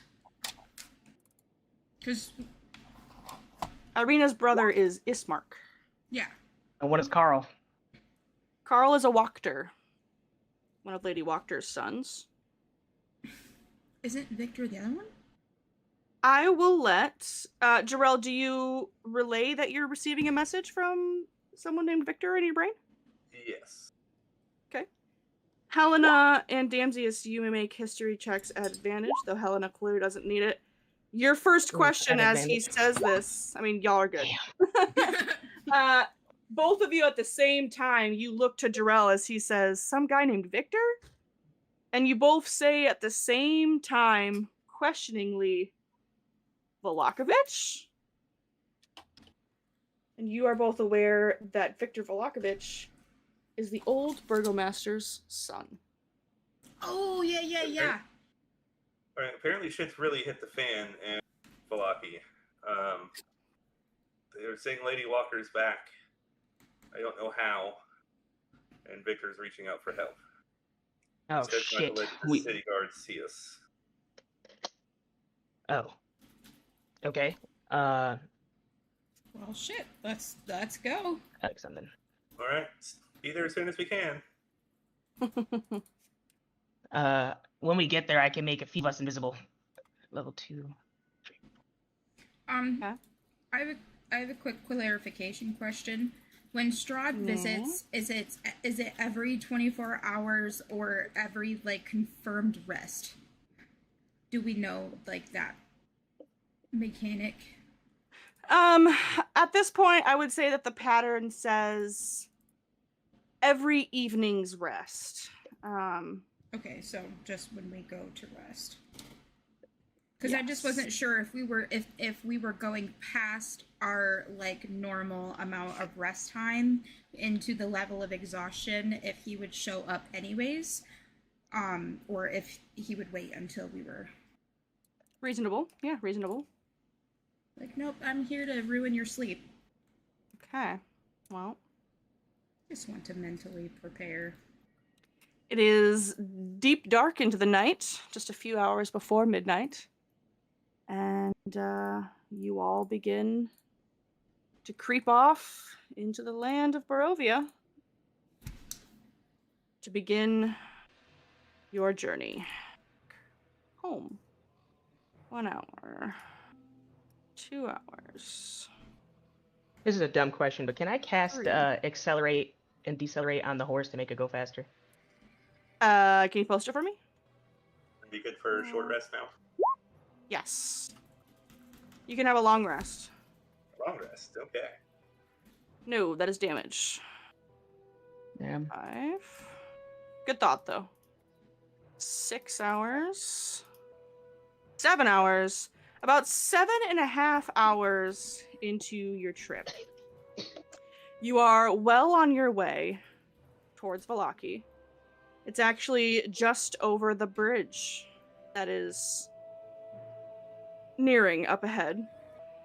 You are at the river crossroads, the Lunar River crossroads, and a bush to the southwest seems to rustle, and a cloaked and hooded figure steps forth from the underbrush, and they raise a hand, gesturing for you to come closer. No soliciting, thank you. And gonna ignore that and keep going. That's hilarious. Yeah. I mean, actually, yeah. I would like to cast. I want to cast fear on this person. Oh my god. You could be an Give him a innocent healthy fear of me. bystander. Okay. Oh my goodness. Okay. All right. The figure drops down to his knees, trembling and shaking, though he manages, as he is hoofing it away from you, to call out over his shoulder, "Please, I have a message for you." As What is it? runs away down the road.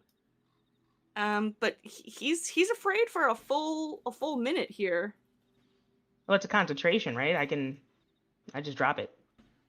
Oh, in that case, he will stop abruptly and turn on his foot and slink back.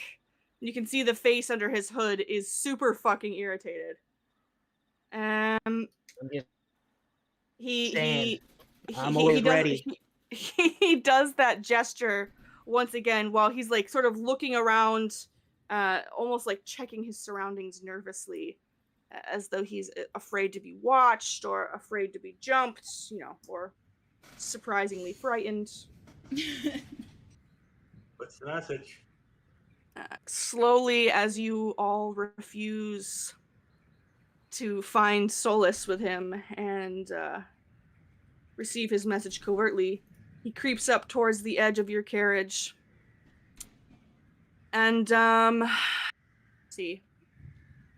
Jarell and Gleister, you can make a history check. I'll reach out to take his message once he approaches. Damses is going to be ready to cast a spell. He doesn't actually have a letter for you, just a verbal message, it seems, Helena. Though Jarell, despite, this man being hooded, you can recognize him as a man called Alexi. Oh. And you have met him before. He was actually the Vistani who was punished for losing track of Arabelle way back in the day. The little girl who was lost in the lake. When you returned with her, he was being punished heavily. He looks up at you, and he seems to have a hard time meeting your eye. You are the Legion of Lancelot. Yes. The members, Jarell and Gleister. The ones. There is a guest at the Vistani camp in Valaki that wishes to speak with you about an urgent matter. Please. And who is this guest? I'm very sorry. Great Legionnaires, I do not know who he is, only that he is a guest of Luvash. A guest of Luvash? Have you seen him?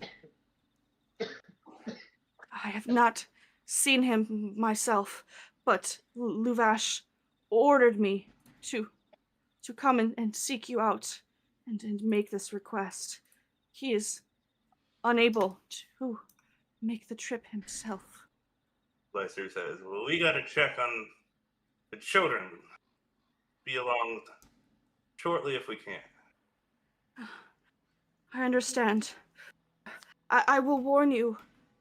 You must not approach our camp openly, and you must take care to conceal yourself from watchful spies. I cannot return with you if any of our people are seen with you. It could mean calamity for us, or worse.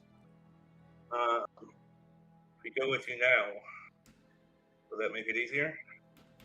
You take us there? That's true. I cannot be seen with you. I'm very sorry, but you could follow me to the outskirts if you wish, and sneak your own way in. But to bring you myself into the camp would be to invite death upon all of us Vistani, camped nearby Valaki. Jarell reminds Gleister that the children are protected by Alcina and others. Suggests that we follow this man. Okay. Anyone else? I have no objections. Remember, as I've said, take care to conceal your way into the camp. Be very, very careful. I hope to see you very soon. Take care on the road. You It think is we not should go on safe. foot? Probably. Their kids are pretty obvious. Before he goes, I ask who it is, where in the camp we should go. You must speak with Luvash first, in his tent. He will tell you where to find his guest. I'm very sorry I don't know more, but Luvash said that he has all the information you will need. How can we tell which tent is his? You can assume that it is the main tent where you brought Arabelle before. Okay. All right. And I vote we head that way. Okay. On the road again. Takes you just over an hour to return to your home base of Valaki. Where's the thingy? Here it is. Tell me, please, my friends, your plan for getting towards this camp without being seen. Where's the camp? It is down here. Probably best to creep through the woods carefully, then go down the main trail. I can make at least 4 of us invisible and turn into a shadow, so I probably will have a little easier time getting through. How long does that last? Invisible. Let's see. Up to an hour. Oh, well then, yeah, you could just do that. We can go right down the main trail. I still think we should not, because just in case somebody could see through invisibility. Yeah, It happened to me that's once. fair. It wasn't fun. Yeah, Okay. we can go through the woods. Okay. All right. So which 4 are you going to make invisible? Leister. For sure. Jarrell. Okay. Okay, who wants the other 2? Is Esmeralda stealthy? Yeah, she's pretty stealth. She's got a +7. Okay, so Helena, and then Okay. Calyx. Okay. And I gotta use It says you not have level 5 spell slot. Oh, I should. Oh yeah, because you didn't have the long rest. Okay, I can make 3 of us invisible. Illusion 5. Why does it say... Hold on 1 second. That's only a level 3. Why does it say Illusion 5? It's an Illusion 2. It's just level 2 spell. Well, you would have to use the higher level spell slot to... For additional people.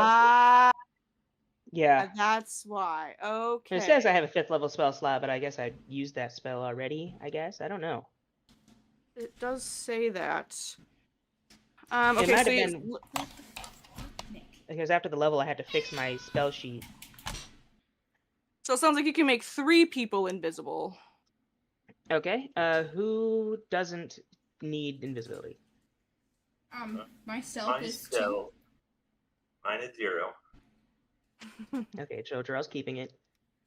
Mine is 1. Don't 2 people have the wings so they could, fly in? I do have Well, they'll wings. see that, right? I have the wings of the angel. It's just still dark out, right? It is, yep. But the sun will be rising in about 45 minutes. Or a spell you had. Can you go right into the tent? Yeah, actually, and I take 1 person with me. How far away do you have to be? Well, how close do you have to be? You know what I'm saying? How far is how far? Venture has range of 500 feet. Okay, that's pretty goddamn far. Okay. Calyx has dimension door as well, doesn't he? Yeah. Okay. Well, that is a fair grouping of ideas right there. So you'll get within about 500 feet which is probably still from the tree line, quite honestly. Though from the tree line, you can still see that familiar clearing up ahead with its small grass-covered hill and the multiple low houses all built into the sides. The carved eaves of those houses are strung with ribbons and beadwork and bright cloth streamers and decorative lanterns hanging ready to be lit at any moment. And atop that great hill is another familiar ring of barrel-topped wagons surrounding the great central tent, where Luvash hangs. Smoke curling from the roof and warm light spilling through the seams.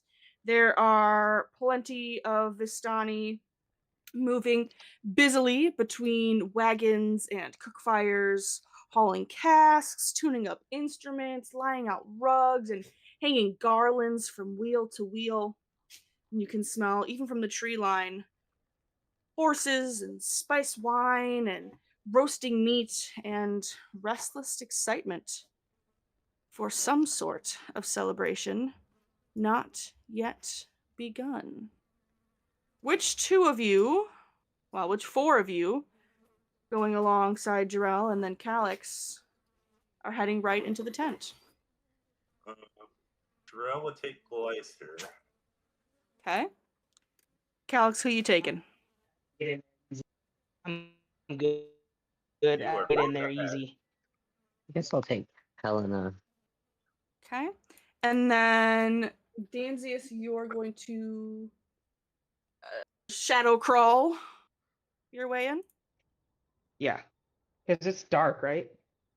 It is, yep. The sun is just starting to peek up over the horizon, but so far so good. Okay. Yeah, that's what I'll do. All right. You're Well, turning Esmeralda. Oh, I was asking if he's turning Esmeralda invisible. Well, Esmeralda, you have recalled her speaking about Oh yeah. her If kinship we're with the yeah, then I Vistani. will. She could probably make it without being invisible if you wanted to save your spell slots. Okay. Okay. So do I need to cast invisibility? No. Anyway. Boy, oh boy, got something great going on there today. If the question is, do you need to cast invisibility at all? The answer is no. Okay. Taking that spell slot back. Yes, please Well, I do. did use one actually. Yeah, so we're good. All right. Esmeralda makes her own way, and all of you hop in to the tent. There's a familiar, broad-shouldered man with a thick beard and sideburns sitting atop a tall wooden crate at the far side of the tent, and his chin is resting upon his fist with his thick, dark brow furrowed and a frown across his face. Beside him stands a slender man with a pointed goatee, his face stony.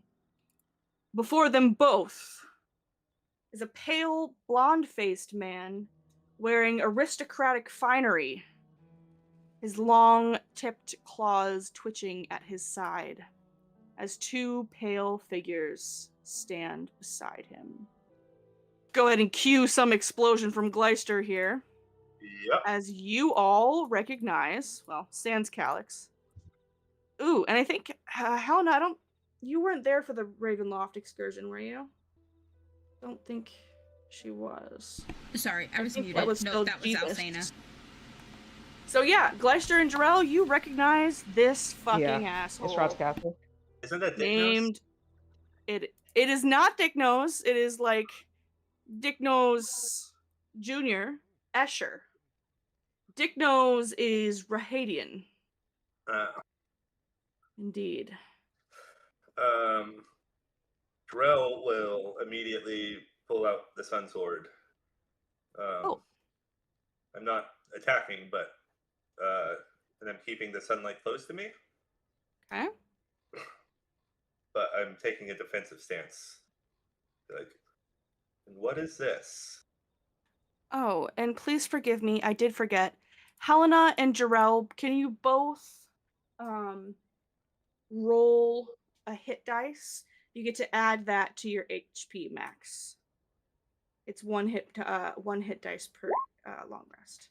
So Helena, you are up from a 16 max to a 24.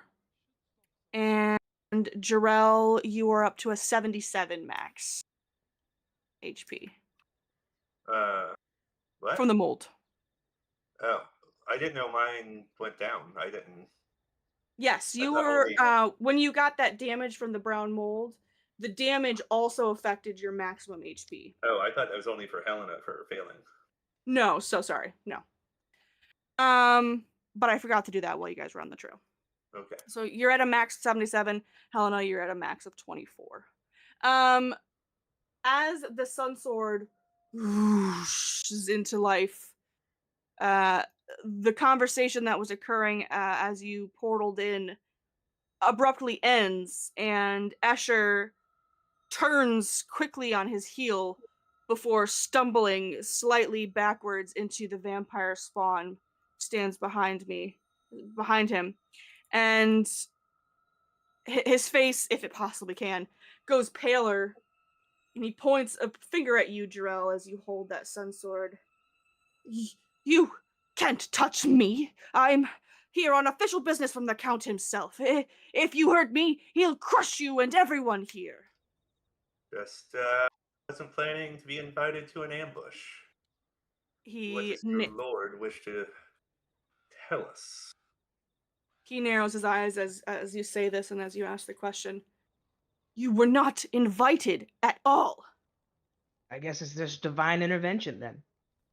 He seems almost at a loss of what to do or what to say. He's warring with himself over what exactly you can't fully comprehend, but there is a very thick air of danger in this room, as if everything could explode in a moment's notice.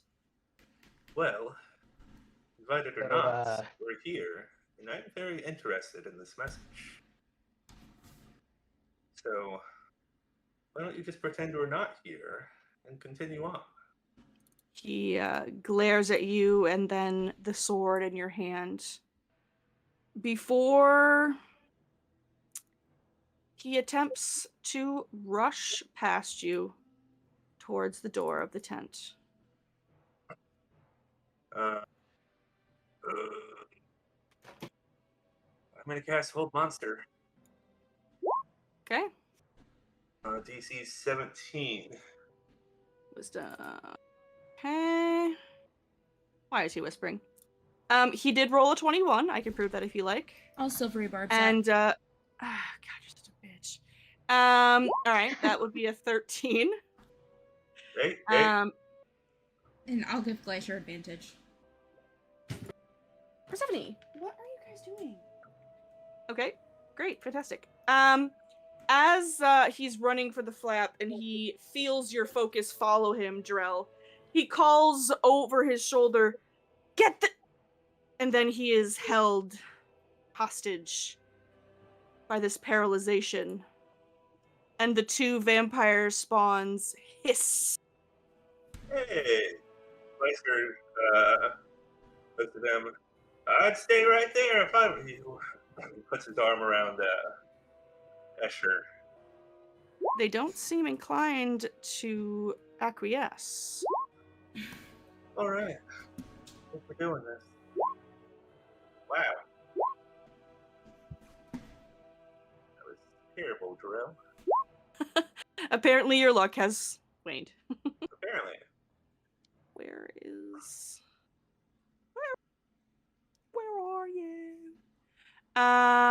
Sorry. Okay, what do we got going on here? It's so big. I guess that's what really zoomed in. And also this guy. There we go. All right, great.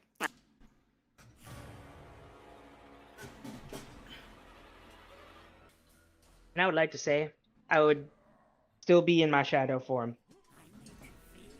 Okay.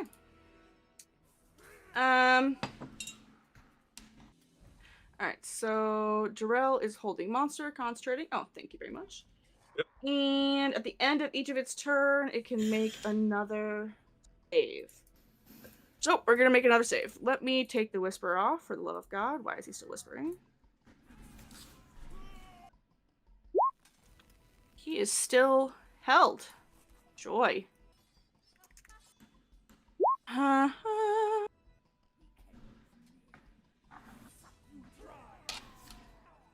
That'll be vampire spawn, pardon me. And this one is going to rush towards you, Jarrell. And attempt sunlight. Oh yes, thank you. It hisses as it comes into your range, so to speak. Damsius. Okay. I want to. All right, there you go, Jarrell. I have your aura larger. Step right here, and I want to cast Rusting Grasp on her. Okay, I believe that drops your shadow. Whoa. Yeah, no, I come out of it as a bonus action, and then. Okay. Cool. Okay, so I'm gonna do that. Got it. I'm gonna cast it at a 4th level just to shits and get goddamn. Damn, son. That is crazy business. Damn. It hisses as it's like squinting at Jarrell, and its skin begins to melt off. Okay. Oh. Oh, I already used the bonus action. Damn. That's it. Helena? Alright, I am going to action Mage Armor myself, because it's been 8 hours since I did it last time. And then I am going to Quicken Spell with 2 sorcery points. Sorry. Daylight. Okay. That means there's no more aid either.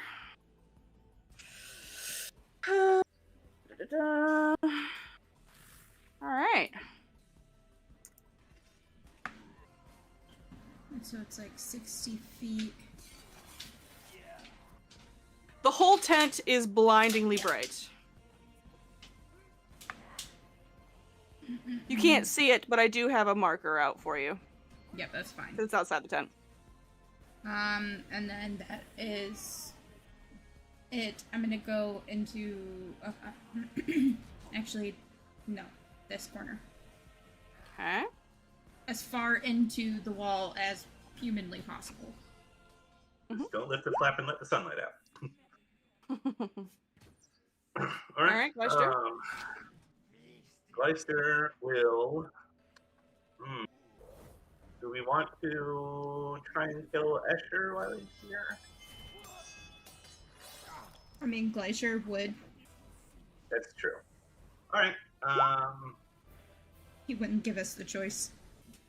That will be an advantage since he's paralyzed, and that's an auto crit.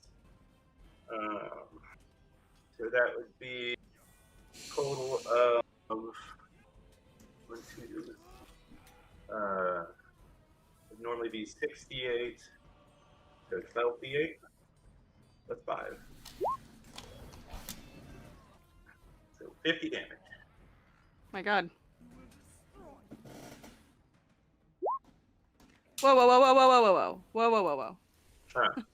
Massive pause. Hold monster has no effect on undead. What? It is the 3rd sentence in. But I would argue that that should have been caught when he posted it and not 3 rounds later. You're fucking hilarious, Paige. I give you That's guys hilarious. so much fucking That's grace. hilarious. If you want to play it That's that so way, funny. we can fucking play it that way, Paige. I'm never, ever being nice and generous ever again, you dirty, dirty bastard. Why just let him go? I mean, it makes I'm sense. just saying. You're fucking fired, Paige. Get out. I don't suppose I can keep that spell slot then, could I? I'd trade them. You can keep the spell slot. Okay. And if you'd like to have stopped Escher and have Escher not be out of the room, make me a grapple check. Like maybe Gleister grabs Escher instead, just like physically. Let's try that. Not a bitch. We're looking good.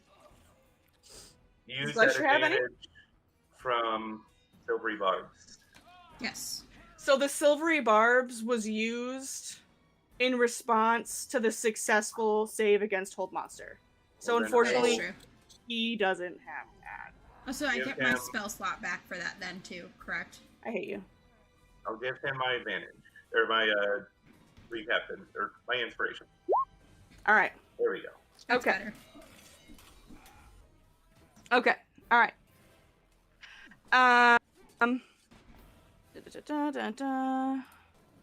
That's not what I meant. Check. There we go. Alright, so... All right. So he is grappled. Okay. That means you don't auto crit. The 21, Right. however, does hit. So go Okay. ahead and roll normal damage on that. All right. Bless your soul.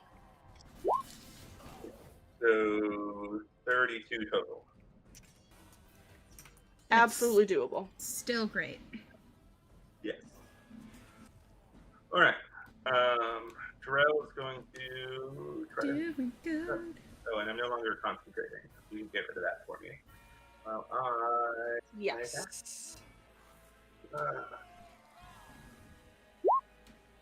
wow, that's awesome. Attack number 1. Attack number 2. Oh, and No then- necrotic though, right? Crap, sorry. Correct. Okay. You could change that to... I know it's a D8 for extra damage versus undead from the Sunblade. It is. So, Radiant Okay. does the 16 hit. A 16 does hit. Okay.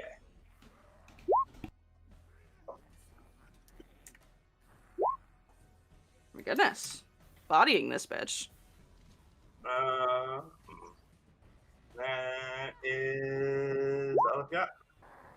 Alright, Calyx, this very small room has erupted into battle. Calyx is gonna cast 2 beams of Eldritch Blast at spawn 1 and 2. Okay. And then that will be it for Calyx.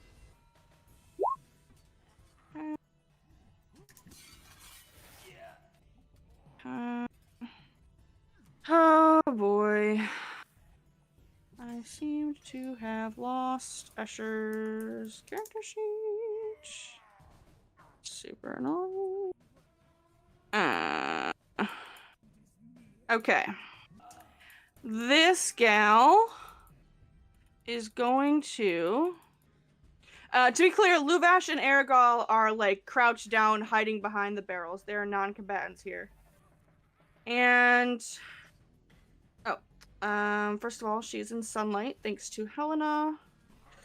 And she is going to run up on Gleister and attempt to attack him. Though she claws like nails on a chalkboard at his screechy little plate armor. And our good friend Escher here is gonna really piss Gleister off as he feels his hand close around the spot where Escher ought to be, and the squeak of a bat replaces him instead. Is that an ability or a spell? It is an ability. Bullshit. And you see this bat duck under, disengage, and duck under the tent flap. It can disengage and turn. It can. Well, I would assume disengage action turn bonus. Reasonable assumption, yes, unfortunately, for everybody involved. That's bullshit. Yes, I can hear Alan's rage flowing through you. And, of course, Daniel's own rage. Because he's a vampire, right? Yes. The daylight only stops them from regenerating health. It doesn't stop them from going into their dark bat form. Yes. Yes. I had to find his character sheet, but unfortunately, yes. Okay. I'm very, very sorry. It's okay. This guy, however, raises a hand to strike at you, though immediately shrivels up and burns, writhing on the ground as the light from the sun sword pierces into her every pore and strikes her from existence. Okay. Danzius! I would like to cast, I would like to cast Captivate Undead on Vampire 2, or 1. Okay. I'm gonna cast it at a 2nd level. Oh wait, no, I'm gonna cast it at the 1st level. I forgot. Okay. So, charisma Wait. save for this gal. Yeah. Not very charismatic, these vampires. Okay. It is charmed and friendly. And it doesn't say I have to see or hear him. Is if the vampire bat isn't 60 feet. Okay. It appears to be only one target, though, from the verbiage. But I had to cast it at a 2nd spell, so I could have another I thought you just said that you didn't do that. creature. Well, I don't have an actual 1st level spell slot. I thought I did, but I didn't, so I kept it at 2nd. Got it. Okay. Yeah. It's an undead So creature we're you can also targeting Escher, is what you're saying. Yes. It doesn't say. It just says range. It An says that you undead can creature that see you can see. within range. Trust me, I'm reading these bad boys real good now. see. I'm real mad about the whole Come on. monster. Oh. I know, that was, like, that. excellent. You fucked my plans really hard. I'm really glad I went back and read that. Yeah, I mean, I'm sorry I missed it. I didn't mean to try and get one No, over on you. no, yeah. you're totally fine. Because, I mean, that's like what you think of as a monster, you know? Right, because I Really? had whole person, but that would. I wonder which hold version of the spell can hold undead. I don't know. Or maybe none of them can. Maybe none. That would That's suck. the whole reason I took it, and now I'm kind of mad about that. Can warlocks Crazy. swap their... Only on level up. That's a long time. Okay, so unfortunately you cannot see Escher. So if you would like to bring that spell back down. I don't have a spell, the 1st level spell slot anyway, so Got it, okay. Alright, I'm with you. it just won't get anybody. Well, you can use And- your higher spell slot if you want to. I'll allow that. It just isn't an extra person. Yeah. That's just Okay, yeah, you just meant anybody else. Got it. yeah, I don't have another choice. And I would like, is this done to Oh, that's gonna be it. Okay. Helena.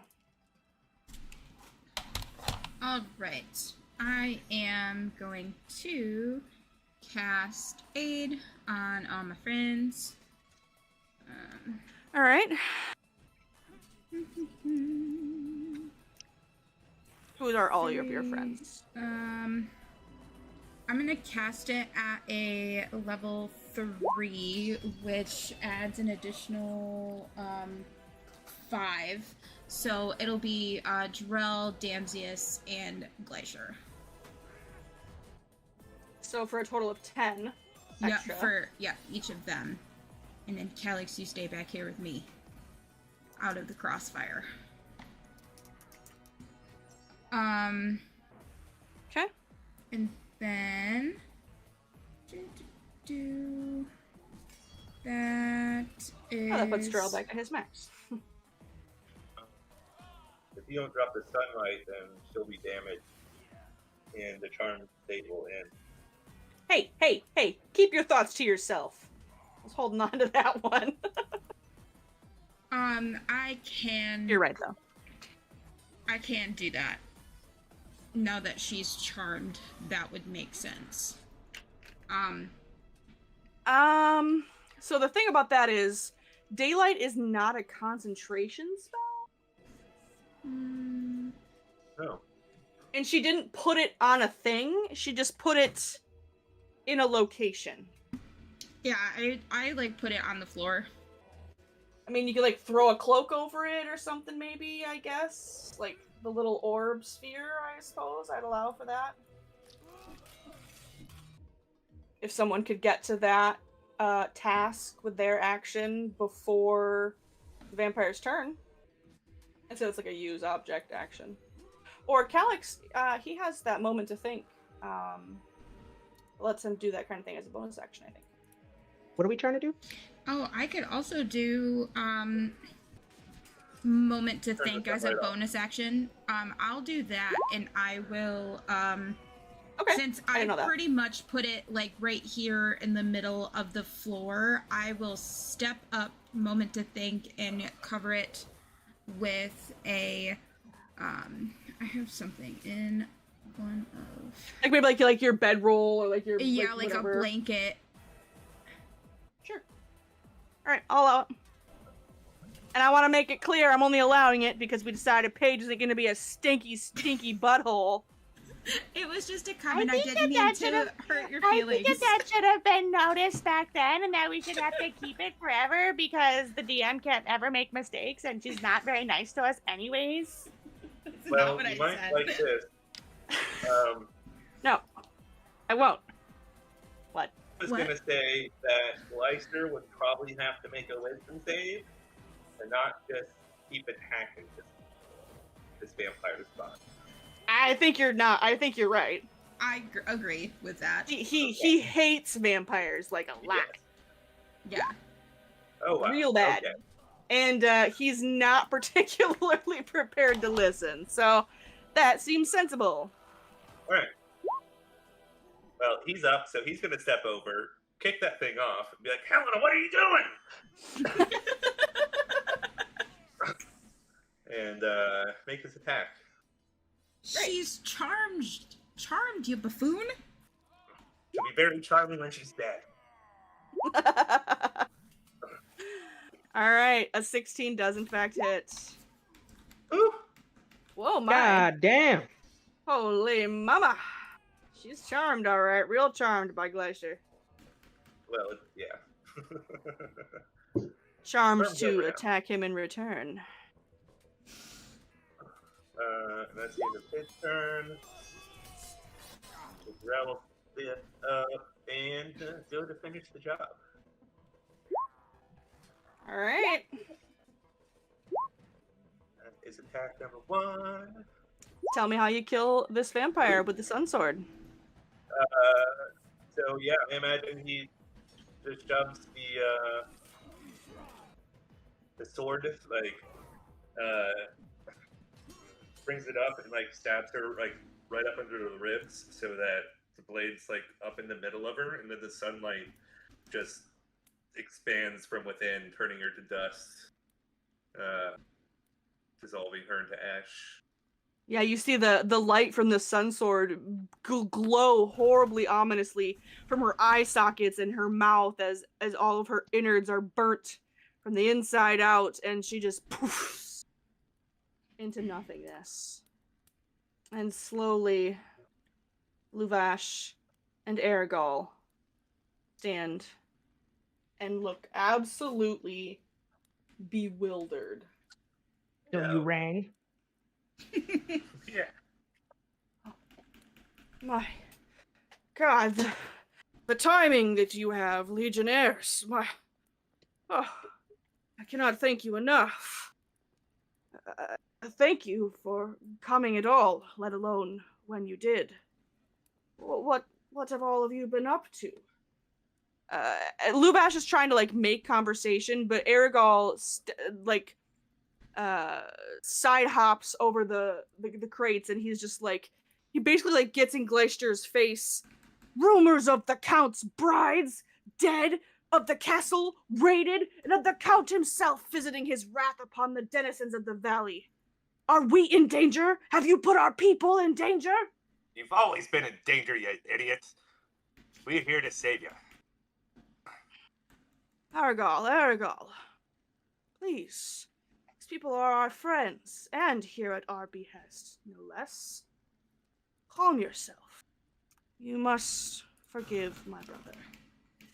He is very eager to protect what remains of us in this valley. Thank you very much for coming. I assume that Alexei managed to find you? Yes, he caught us just before Valaki. I've heard this town is in turmoil. What's been happening here? Turmoil. That seems like a tame word to describe what has been occurring here. I have a friend. He has asked for you very anxiously since he arrived in camp. I do not know why the Count seeks him, but he seems to believe that you may hold the key to his freedom. He wishes to speak with you. But as for what has been happening in town, I would not envy whomever catches you trying to return to your homes. It has been ordered that you are enemies of Valaki, and that you may not enter. So you best tread carefully.